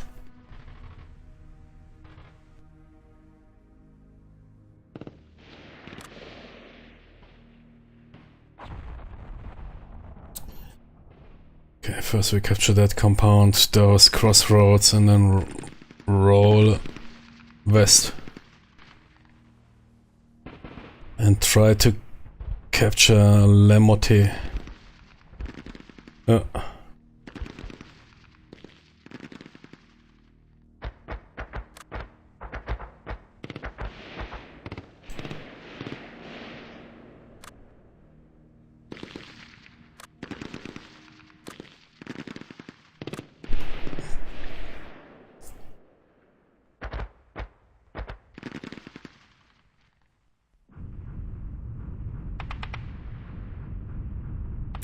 Ah, it's dark. Okay, night. It's the first day. Do I want to mount a raid party or something to Le Motte? Nah, man, those dudes are now in full shape.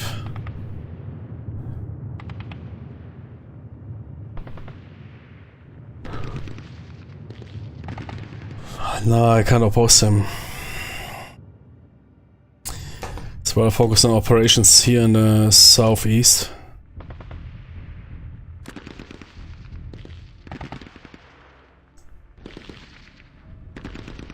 Yeah, double time, I don't know. We are not sure if this compound is occupied.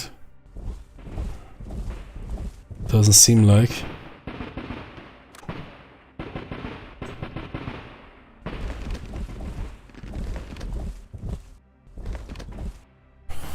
Looks safe. So I can always start to mount that reduced company towards those compounds.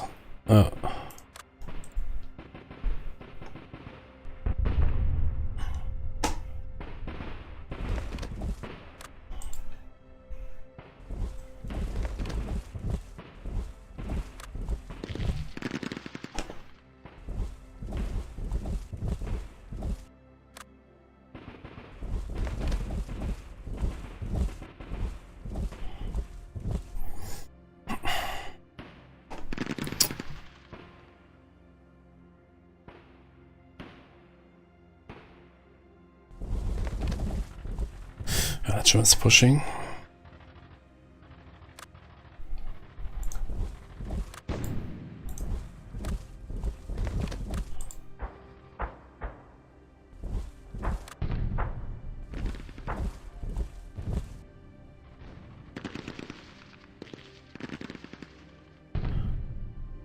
Yeah, the night is important. Could settle good positions close to the German platoon here. But I'm pretty sure they also have forces around. We could also... What?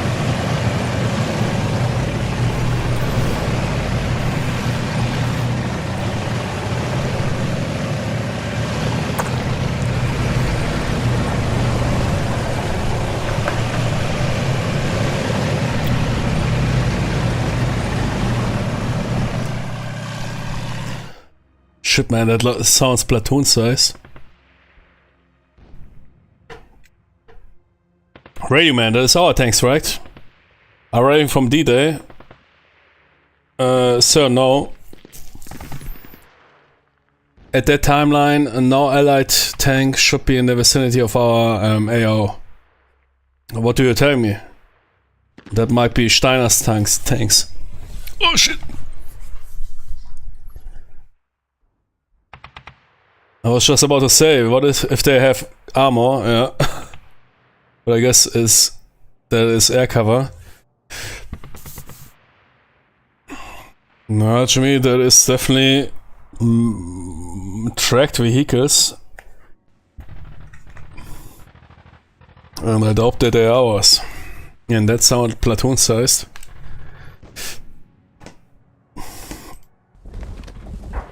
Hey, intercept those Germans, please. Ja. Bitte einmal intercepten hier. Those dudes here. They're in a clear, Tony. Light them up. Yes, baby. Sergeant, experience check. Replaced with another sergeant.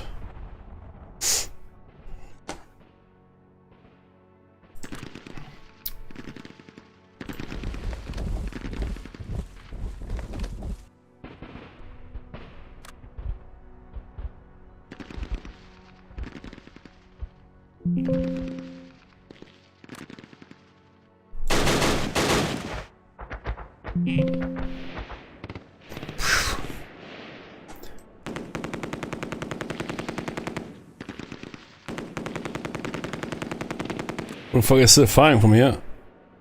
Ah, this guy's only pinned.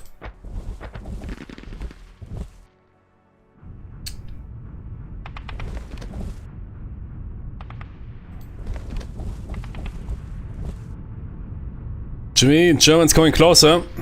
Reinforcements arrived. Anti-tank gun arrived. Airdropped. 57 Mike. High velocity. Can also kill a tiger.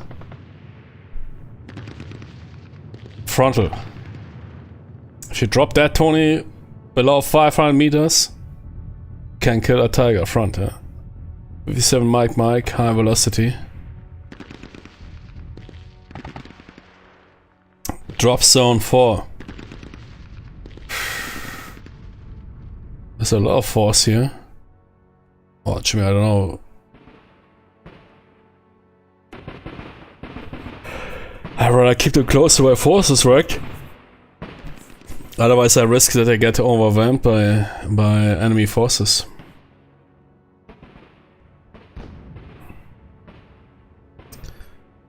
I can't drop that, or I can't operate that AT gun somewhere independent. Okay, but also you consider if the Germans bring up tanks, they might come from Amtheville and go where? Who knows? Through the bushes. Or they might come in from south. That AT gun is exposed to the machine gunners at daylight. Not good. Not good, not good. Yeah, I might rather deploy it here somewhere.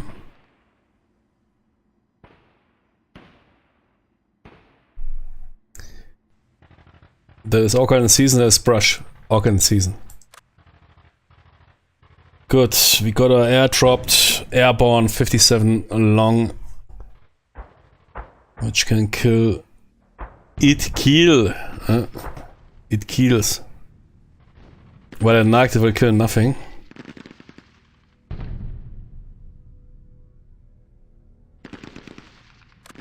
Light up those suits.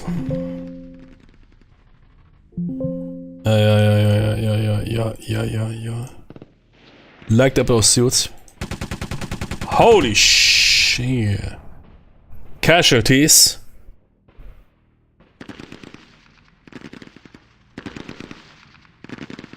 Yeah. Those guys are nuked. Machine gun, rate of fire maintained. Light up those suits.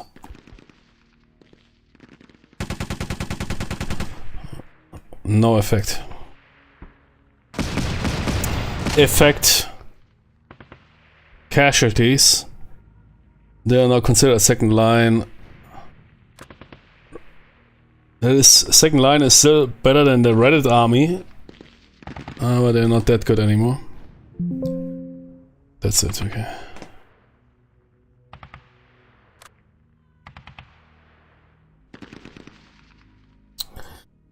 Good. Those Jimmies are completely eliminated. Yeah, they will definitely not. They have no offensive capability anymore. So you should be safe for the night. Does it mean I should mount a counter raid? We still have platoon sized force sitting here, which will light us up if they spot us. So no. Those suits, if they can occupy those buildings outside of the visibility here, 2 hexes night, they can occupy those stone buildings here, I would be happy. And then we can definitely fight and combine our forces to gain an entrance and fight down those positions. Well, arm for the will. That is currently the plan. And I will take now quickly a dump on my restroom. On my commander's restroom. Be right back.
Okay, I'm back.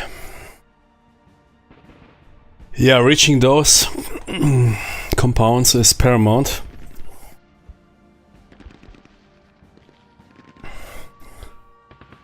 Then I want 3 Baba Yagas equipped with Starlink terminals and Raspberry single board computers and to lay down anti-tank mines. 10 radio FPVs and 10 fiber FPVs to hit... Ah wait, wrong war. Shit man, imagine... What we were fighting in World War II was not that different what we were fighting in the War of Terror, Middle Eastern wars. But those drones, man, they changed the entire game. Complete different warfare. It's crazy how people don't realize how that... Killing a single competent Taliban or whatever, yeah, usually Taliban, in Afghanistan, $150,000. Killing a single dude with an FPV drone, $500 to $1,000.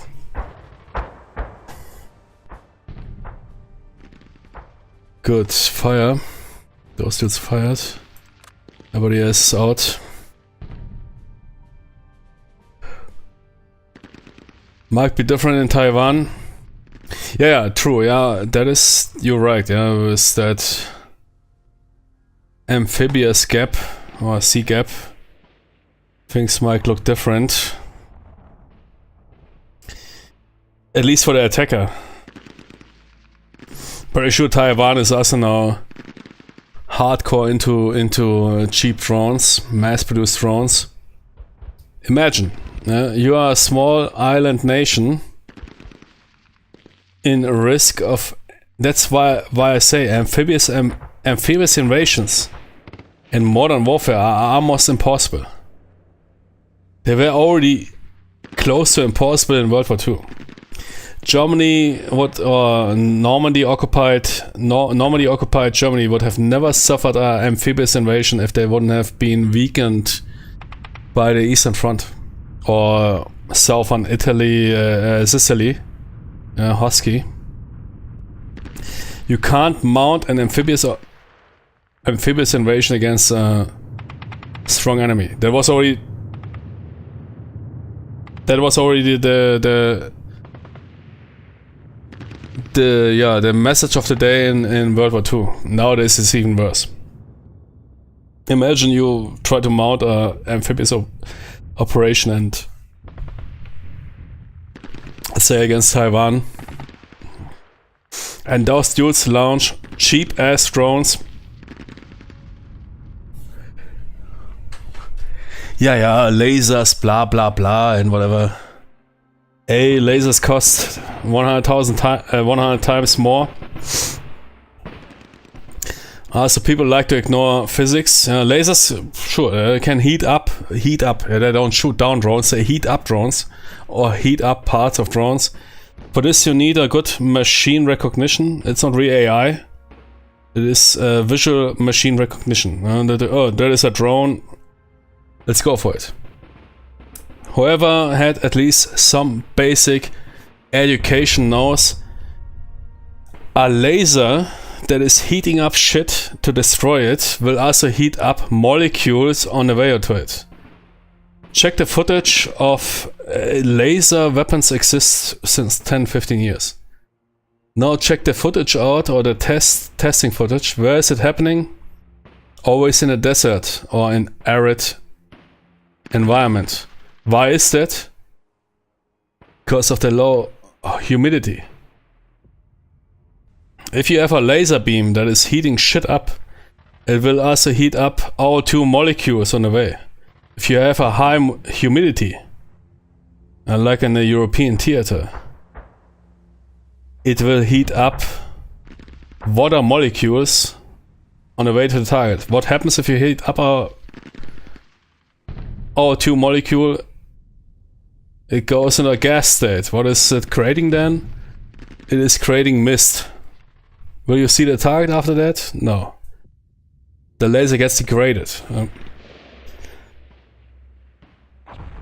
Star Wars is already a thing since 10-15 years, but there's a reason why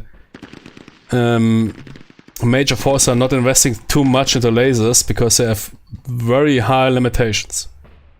Can't simply fire lasers all around. Your goal is to heating up enemy equipment, aka destroying it, but you will heat up everything on the way to it. If you have a high humidity, you will also heat up all water molecules. That's why you always see those laser weapons being deployed somewhere in the desert, because that is the best conditions. Low humidity, yeah, then you can fire those lasers like in Star Wars, man, and heat up shit left and right. If you talk now about the European theater with a high humidity, or other theaters, and depending on the weather, even more humidity, your laser weapon, which costs 100 times more than cheap crap FPV made out of 5 parts. Yeah? You need a reinforced frame. You don't even need a reinforced frame, but if you operate fibers, you need fiber spool, motor and microcontroller, which you can get from China or from Europe, doesn't matter. Rotors and motors. You have your drone. A monkey can piece together a FPV drone, which can kill a soldier. Which is killing soldiers, eh? It was never in the history of warfare so cheap to kill a soldier like it is nowadays. And I might now say, okay, wait. A spear was way cheaper than an FPV. Yeah. But could you employ that spearman in a situation where he is able to kill? No, you needed an army of spearmen, which costs again a ton of money to field and maintain. But a single FPV operator can operate autonomous and blow up shit. And yeah, lasers, sure, this technology is already existing, but there's a reason why it's expensive, it is coming with limitations. Lasers can't simply fire through the air and heat up shit. It's not working like that. Lasers will also heat up everything on the track of it, including all molecules.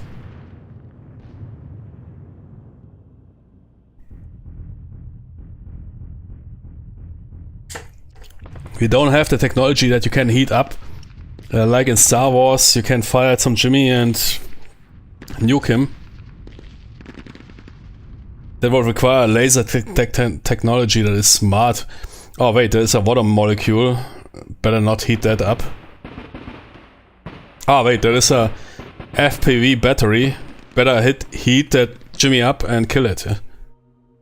No, you will heat up everything. That's why you see all those presentation videos always happening in the desert. Of Boeing, whatever, all those military industrial complex Tonys that want to get rich out of killing people. You never see laser weapon shows somewhere in a European theater, because then those lasers will drop in their efficiency hard.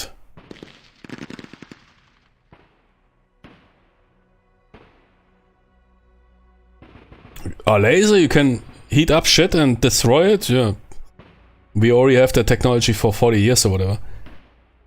But it will also, yeah, again, it will collide with any molecule on its way. And heat that molecule up and put it into especially water molecules, O2 molecules, create a mist and degrading laser performance. That is basic physics education. It doesn't mean that those weapons are inefficient. The current problem is less the weapon efficiency, more the picture machine recognition, yeah? That you develop a software that can quickly identify. FPVs are very nimble, they are very maneuverable. So you need a software. We're not talking about AI. People always talk about every shit is AI. It's basically simply visual pattern recognition, that you spot a fast moving object in your close vicinity and engage it. It's not that easy. And very expensive. Again, you trying to combat a weapon system that is costing $500 to $1,000. This weapon system is likely costing $100,000. You already lost.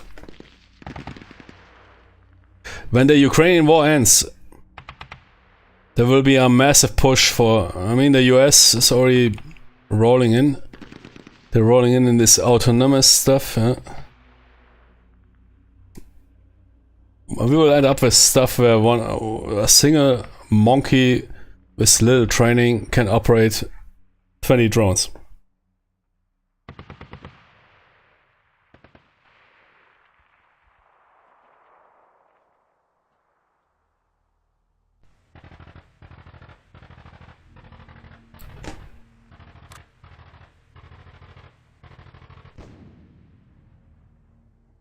And it also exposed the military-industrial complex.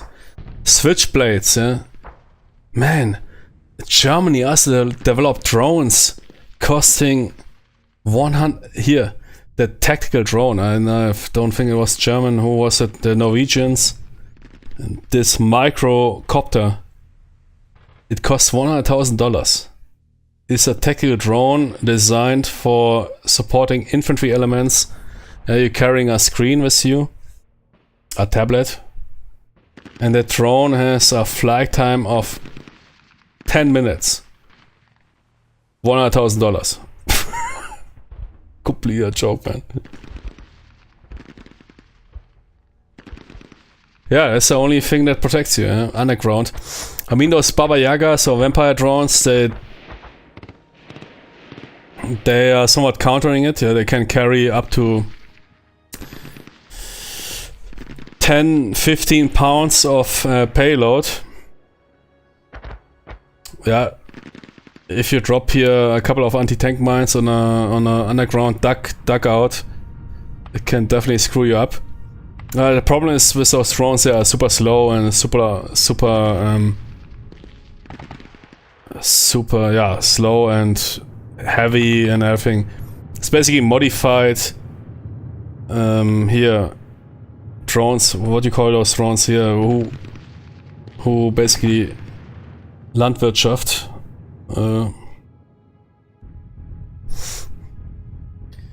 can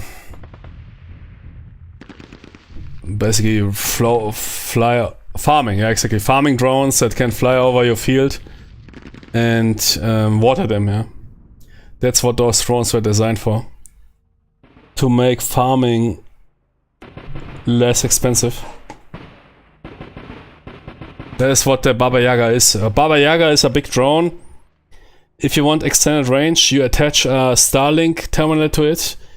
Of course, this also requires a computing processing.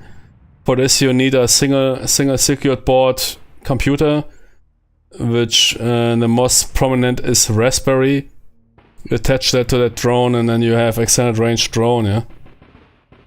Again, but you might lose that drone easily to small arms fire even, because it is so slow and so big. It will light up on thermals like a real Baba Yaga floating in air, and those drones cost 10 to 30k. That's of course a bigger loss. FPVs, fuck it, 500 to 1000. Yeah. But yeah, dropping anti-tank mines is no joke, man. Those Tonys blow up hard. Anti-tank mine is something like 5 to 10 pounds. Huh? And explosion is not linear. The bigger your payload, the crazier the explosion. If you drop that on a trench, or especially foxhole or duck-in is, I guess, more correct. Yeah, those dudes will notice. Yeah? Agricultural drone, yeah, exactly, yeah. Heavy drones are basically modified agricultural drones. That's where they're coming from. As we're already using them for 5 to 10 years to water fields or whatever. Yeah. They are already in use in farming for many years to save money. That is the heavy drones, yeah. The multi-rotor drones. 5 to 8 blades. Heavy. Yeah, tank came from tractors, man, yeah. Yeah, tanks. Tanks is a quite interesting development. At some point in this new war, tanks became basically useless. Including Western tanks. Now they basically going back to World War I. Creating massive physical protection for them.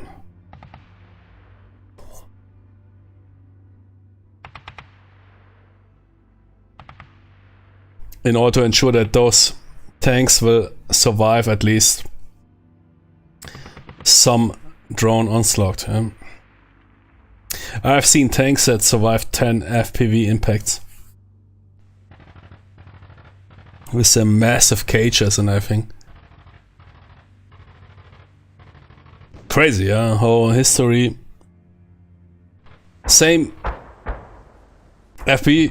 fiber FPV drones. That is basically a return back to old school, first generation Cold War ATGMs,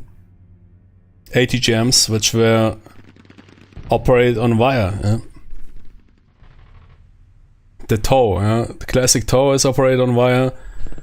The first Soviet ATGMs are operated on wire. Why is that so good? You can't jam it. Yeah?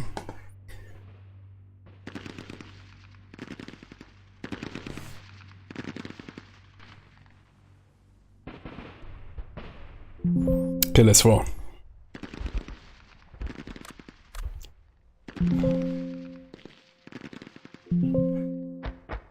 Okay. Oh, Kurva! Jimmy, what? Panzerkampfwagen 2. Ludwig. 20 Mike. That is a surprise, okay.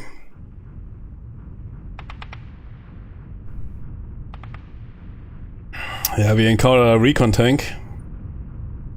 At this date, yeah, the Panzerkampfwagen 2 was considered a recon tank. Equipped with a 20 Mike, which is the worst thing we can encounter. Broken. Shit. Okay.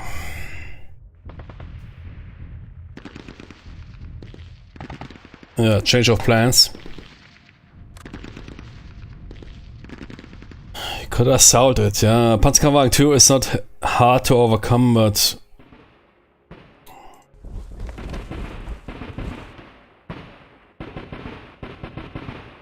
so it's not easy to overcome. Huh?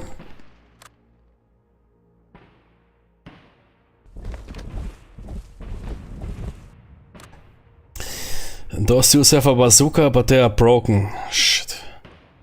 Range 2. I need to get that bazooka team, but perhaps without the lieutenant, into the range to kill that vehicle.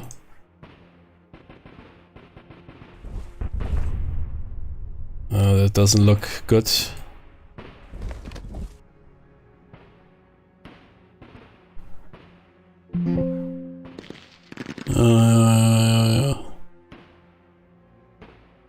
Good, those two bazooka teams will attempt to take out that recon tank or scout tank. While everybody else continues. Shit, man.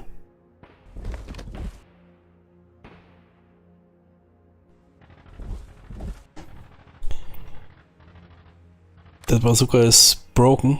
Ah, damn it.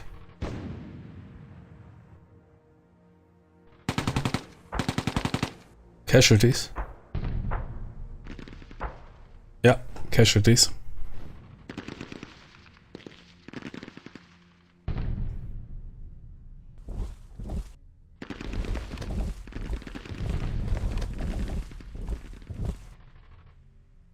Good, Germans retreating from the Timmy's Orchard.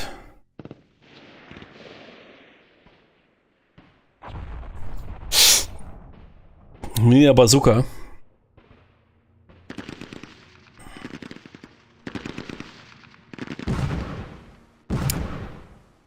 Leader eliminate. Ach du Scheiße. Bazooka. Entire squad eliminated. Plus leader. Master Sergeant died. Those guys got vaporized by 20 Mike. The bazooka is on the ground. Okay. Another 20 Mike.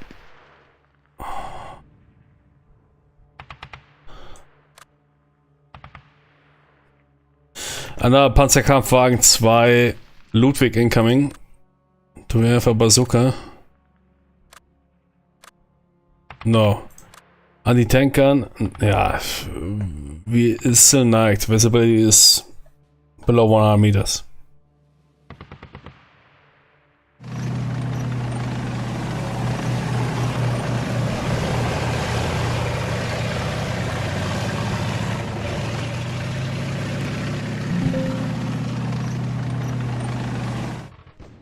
Turn the AT gun. AT gun is ready.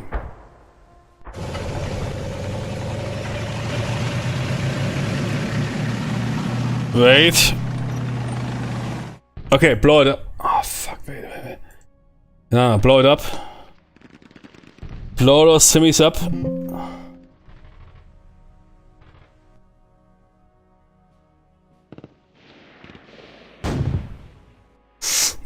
Maintain rate of fire, come on, blow him up. Now we need to wait, they need to move. Stopped, that is fine. Fire.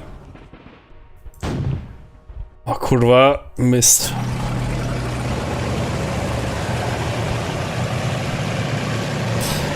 Another Panzerkampfwagen.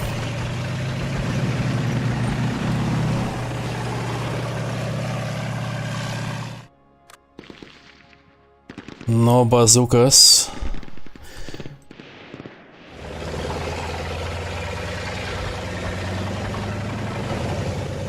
Disengaging.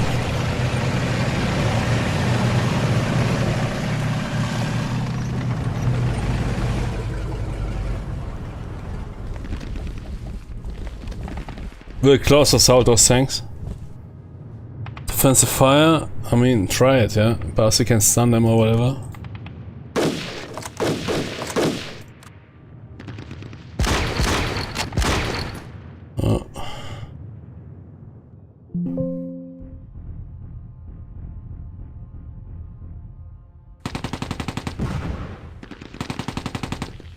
Ah, shit. Pinned. So we can't conduct an assault.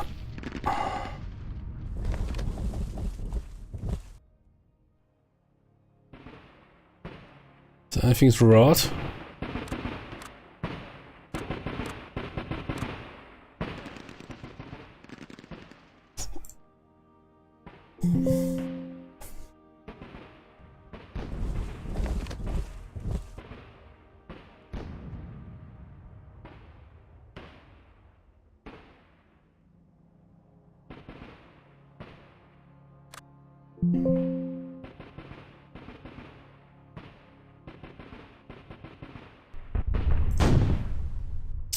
Watch me.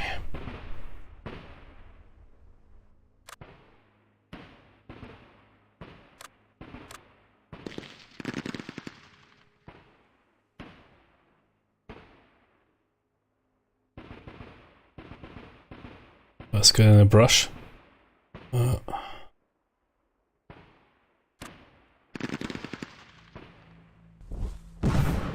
Oh, kurwa! Fuck off.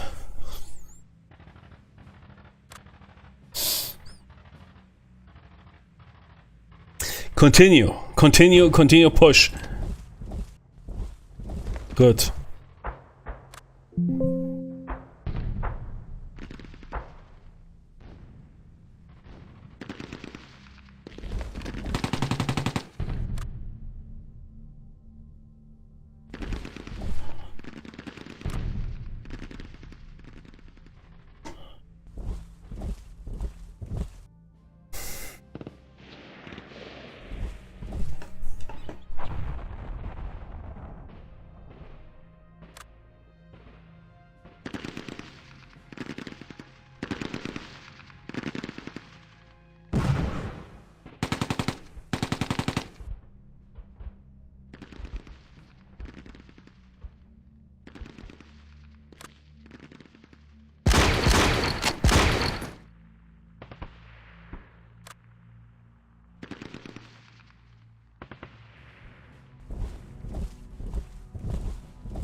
Reach those buildings.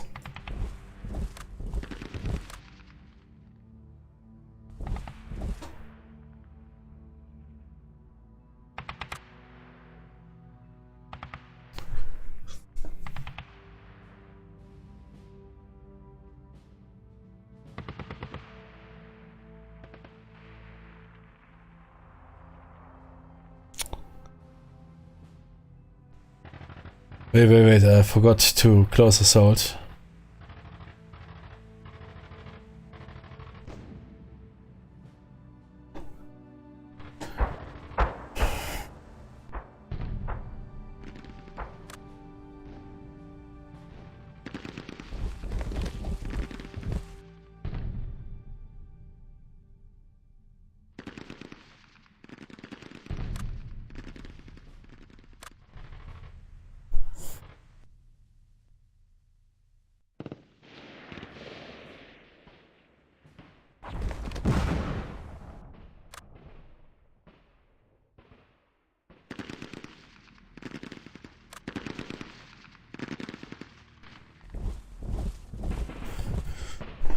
Kill that fucking tank.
Close assault.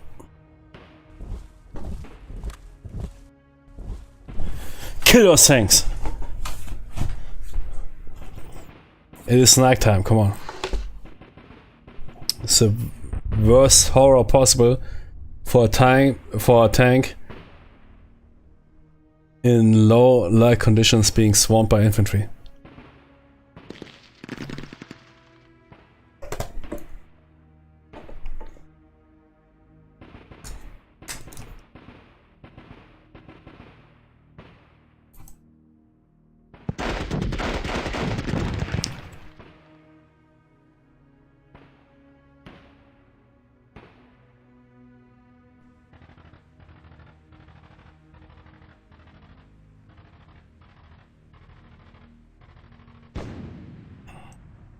No results so far.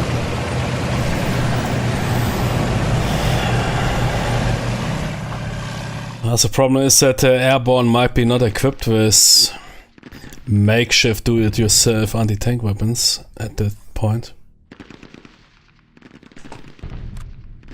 Should I fire their 57? Try it.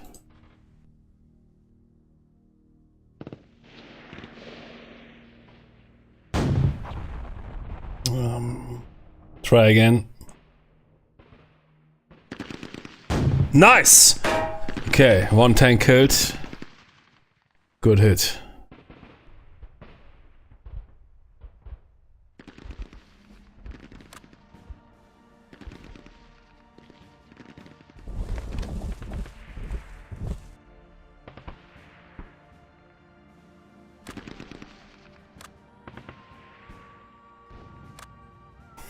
Lieutenant. Too late. Wait.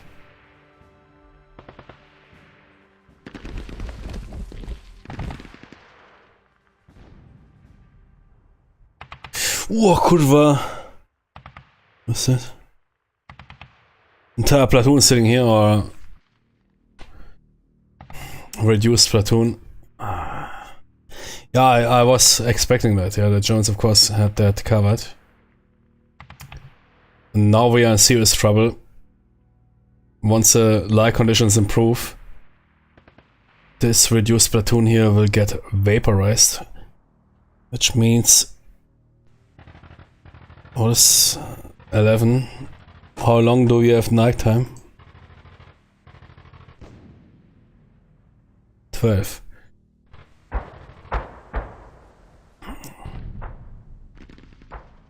Yeah, that bazooka will do nothing against this LMG. Against that, I mean, that is 2 squads.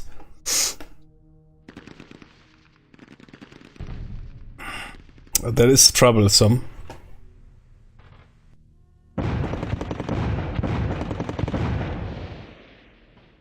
Yeah, what happened? One kill that tank.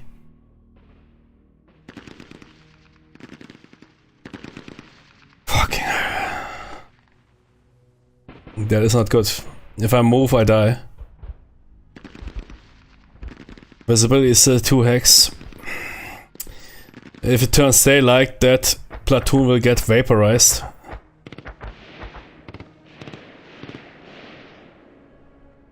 Our only chance is now... Yeah, but they have an entire platoon sitting in here at Le Motte. We could also pull back. Also interesting that Germans captured the... I think we need to pull back. Attacking Le Motte is too dangerous. That LMG is about to light us up. There's a tank here, which will light us up. It's all brush, that's not wood. Yeah, we need to abort. Otherwise we die.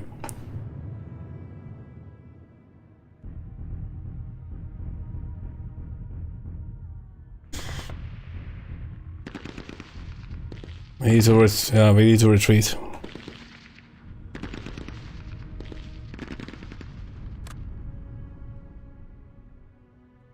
Double time? Not possible, okay.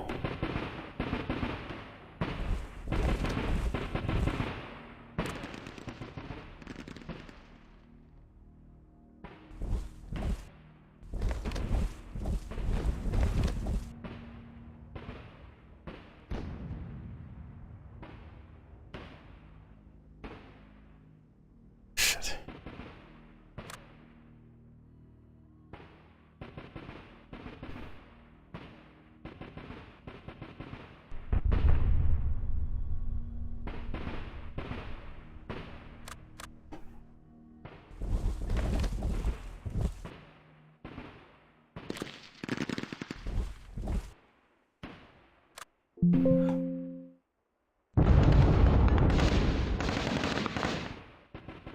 They're still conducting close combat with the tank.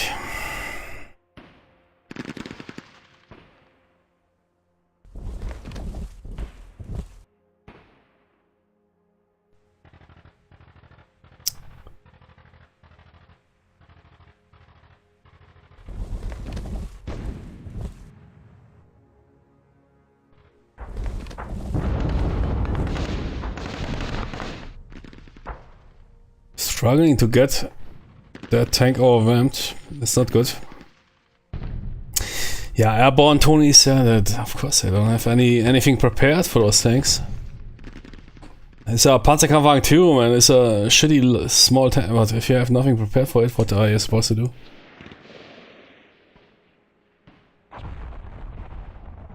Yeah. And there's another tank. Single objective, okay. Wait, that anti-tank gun has no visibility on at least those dudes. Turn around.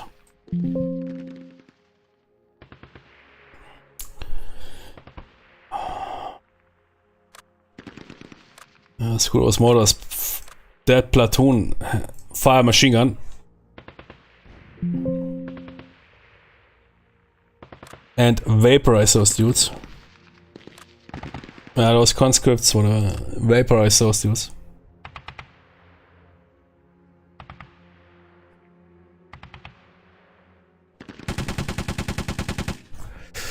Okay.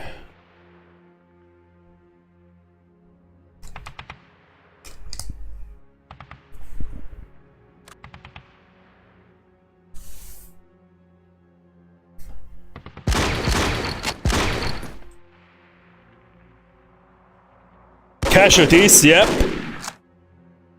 2 squads. Germans suffered up to 12 casualties.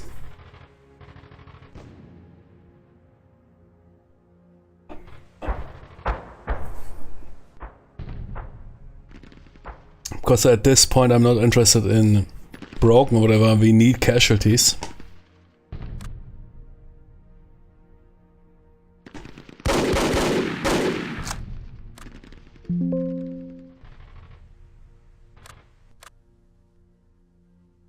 Fired that building, yeah, but the 57 Mike is it even equipped with HE rounds? Yeah, it is.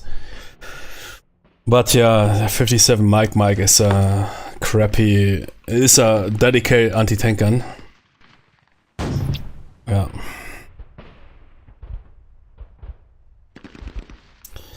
Shit man, that tank is a problem. There's nothing much we can do against that.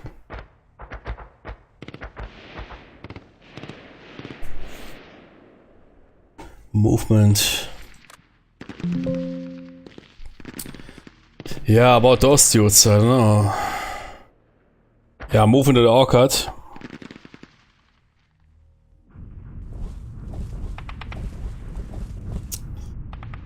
Take my... Move. Move!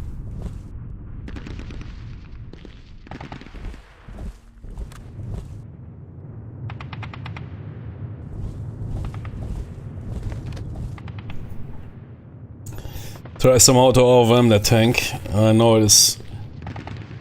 I'm asking a lot, but we need to clear those crossroads.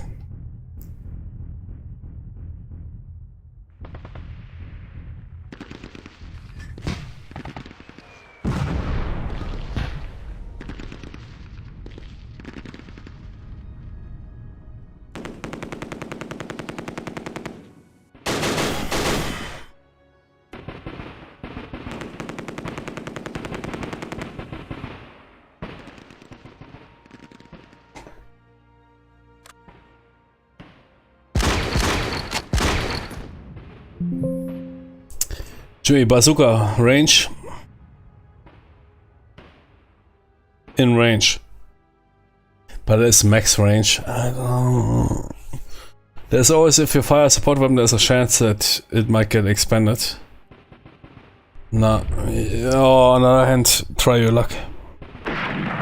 Missed.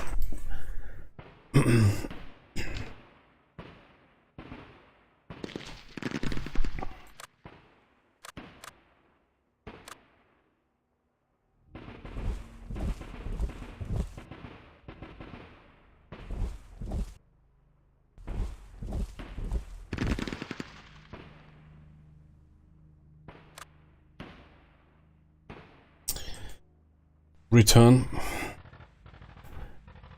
I said machine guns, no, we can't risk it.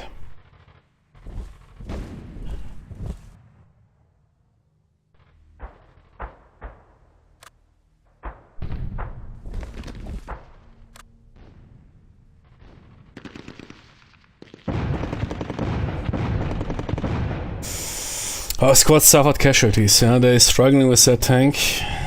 Doesn't look good. They suffered casualties against that Panzerkampfwagen 2.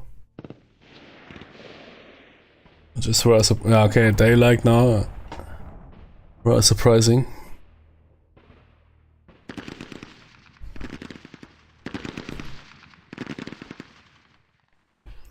Panzerkampfwagen 2, man. Really here rolling up the front.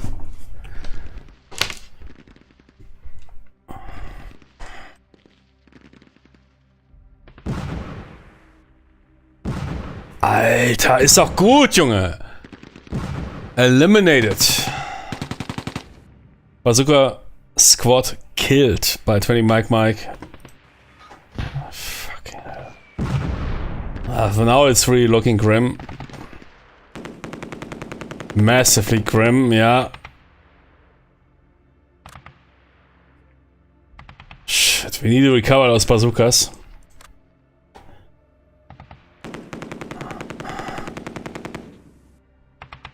Man, those shitty little tanks killing off our squad or what? Kidding me. Zero infantry support, nothing. Is that what the Airborne is or what? Come on.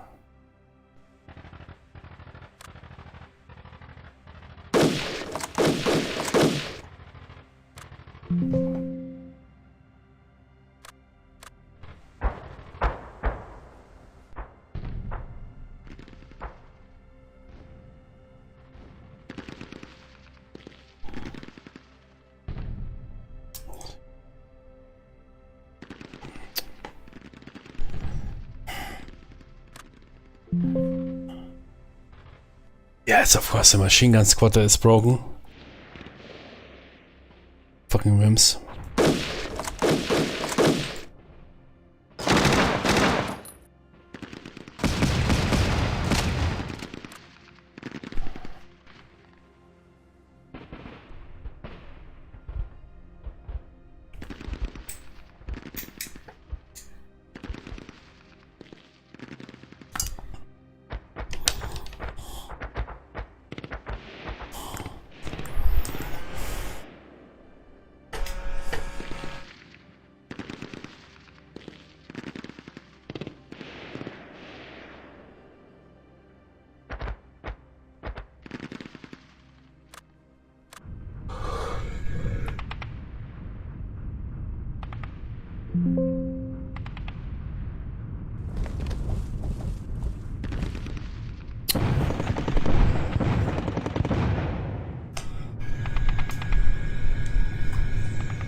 Oh, platoon incoming here. That doesn't look good. Man, the Germans.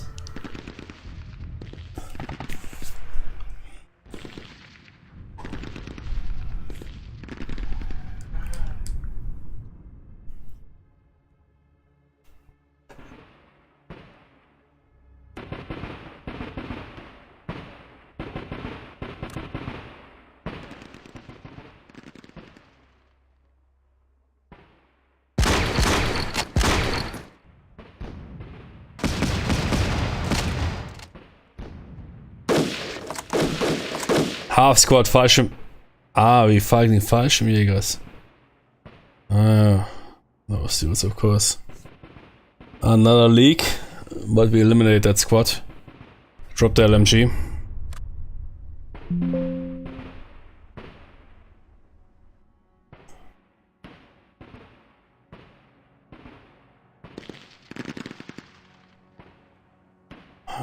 Turn that AT gun.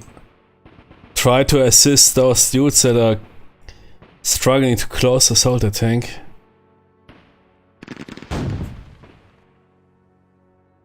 Malfunctioning. Gee, what a nightmare.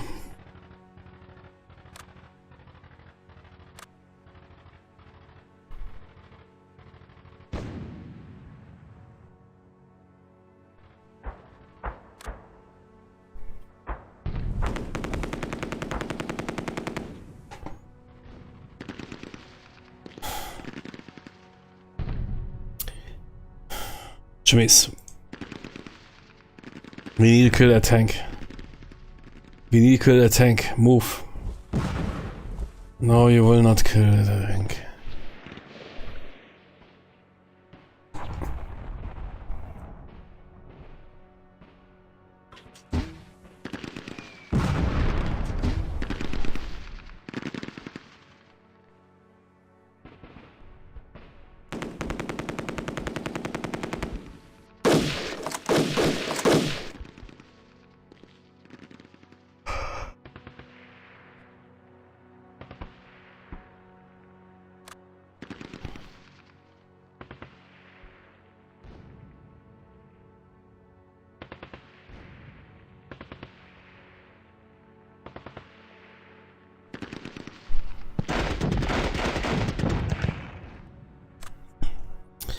We lost the close combat here completely.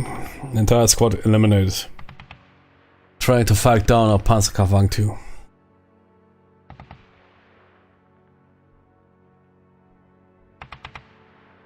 That is bad news. Germans have here 1-2 company-sized elements, setting up a pretty good defense.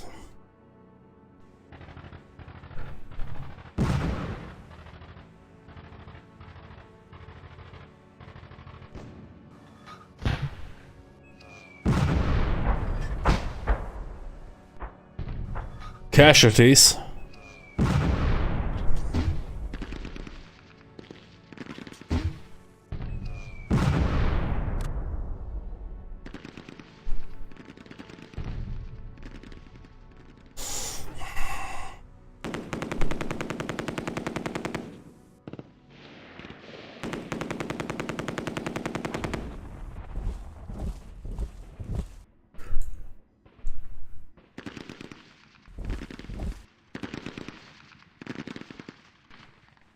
While German platoon is moving in here toward that those Jimmys, it's basically that platoon is reduced to one squad.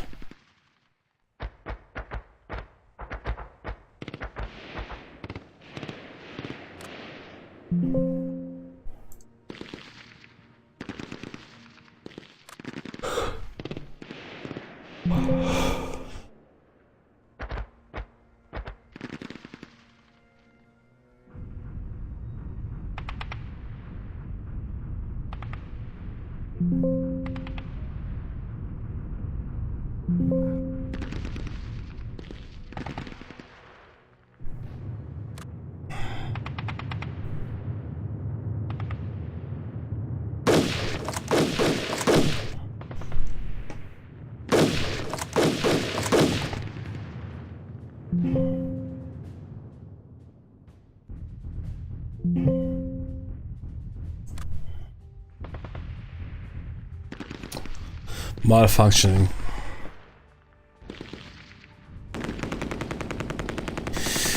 Another squad.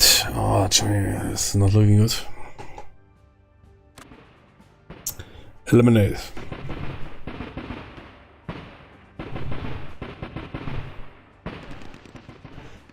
Yeah, Jimmy's. That looks now very grim.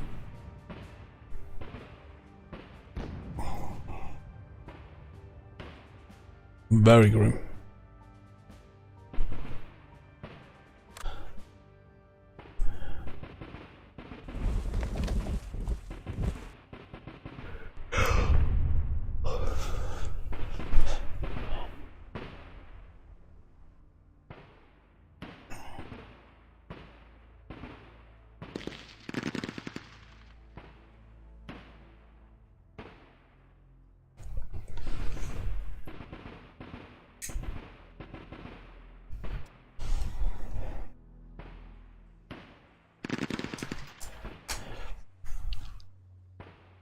We don't have any bazooka team anymore. Those are only bazookas on the ground. Somebody has to pick them up and acquire them. We lost both bazooka teams.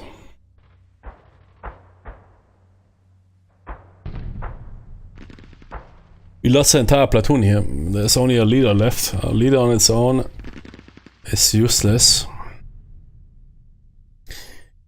That here is basically... I lost nothing here anymore.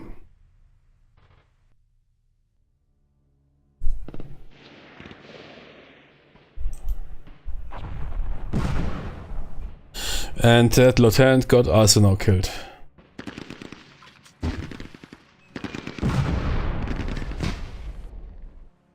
And more casualties.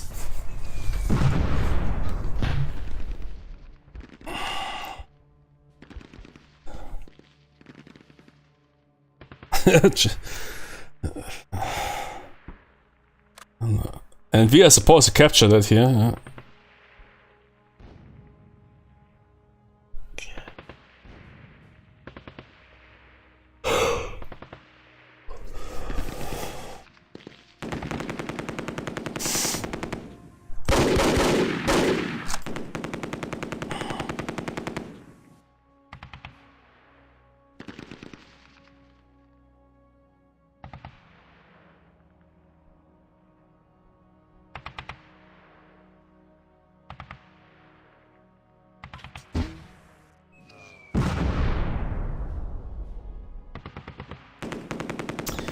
Yeah, more casualties. Okay, we lost basically everyone, including the leader here. Only the machine gun and half squad left.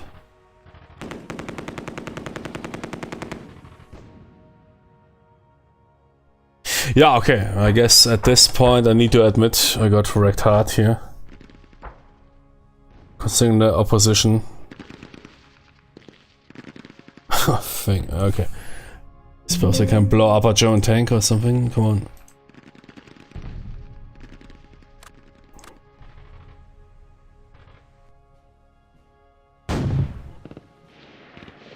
Come on. Yes, baby. Fucking hell. At least if I surrender now, I can at least tell, man, I killed that fucking Panzerkampfwagen too.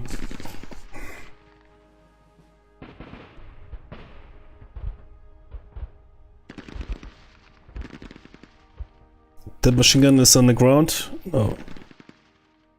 No leader, nothing, man. Yeah, there is more reinforcements, but there's effing... not really...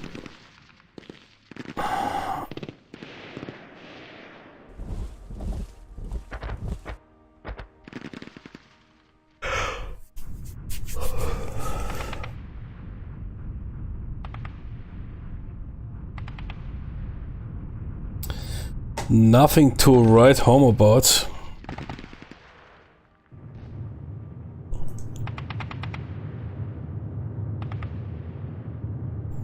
Yeah, a platoon. Yeah, not even a platoon. That is, yeah, reduced platoon. Oof.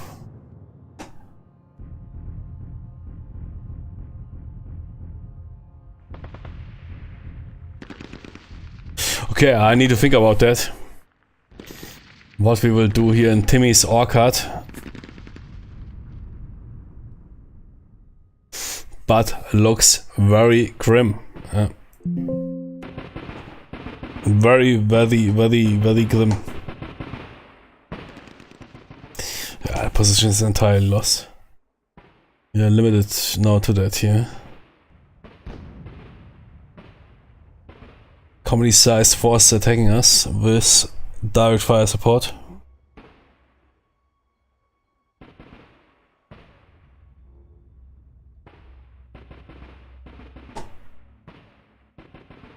Good. Now play here some Shadow of Colossus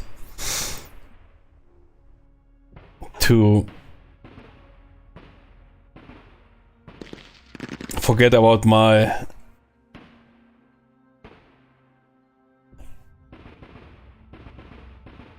command failure here. Nah, man, that looks really bad. Yeah, I really liked that. Was really cool. Yeah, a small unit action.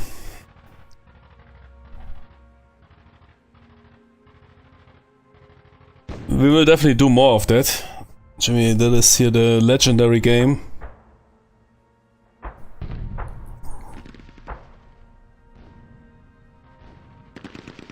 It has on Steam 100% overwhelmingly positive reviews. Yeah.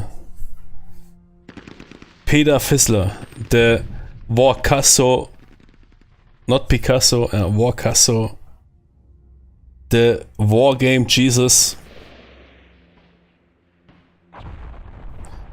Peter, please develop the entire ASL rule set, please. Nobody else can manage it. In this world of madness, destruction and stupidity, oh, you are the hero we need.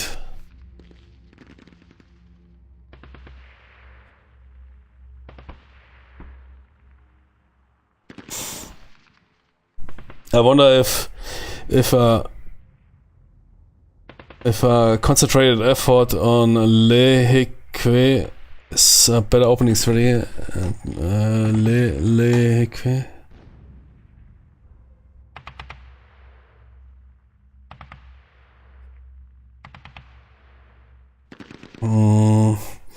Me starting, but what's the starting positions? Here and here, right? Somewhere. Historically, those guys hold up here at Timmy's Orchard, yeah? And then pushed out. Considering that, I mean, what we see here, okay, there's of course now a lot of mixed up forces as a reinforcement. But there was a platoon sitting here. Yeah, it would be difficult, especially with that little cover, to subdue them.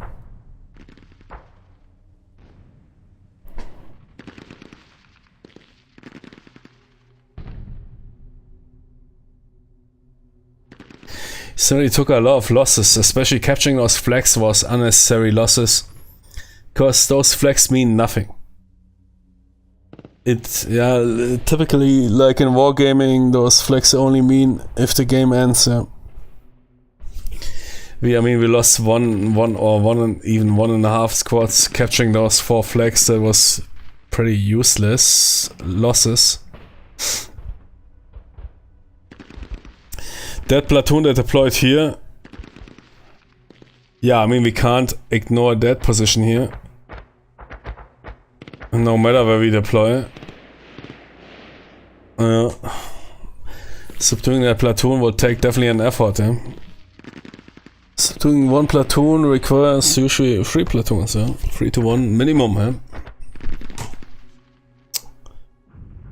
It's quite a challenging situation here, I must say. I would like to watch gameplay, but yeah, unfortunately Tigers in Hand is so popular.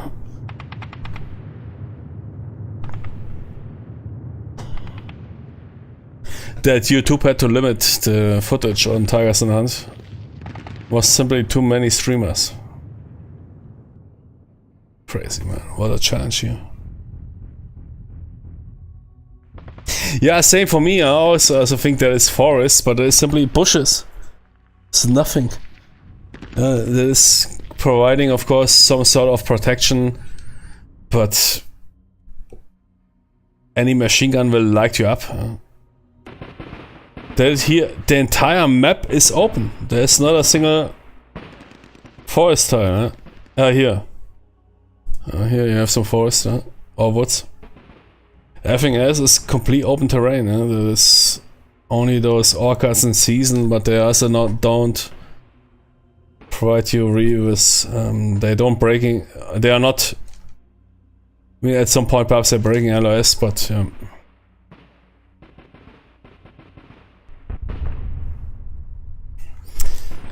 Man. Hardcore.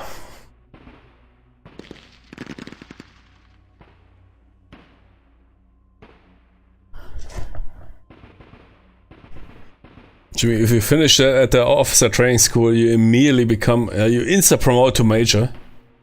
If you win that. Holy moly, man. Mortar support, tanks, a tank platoon, 2 companies attacking.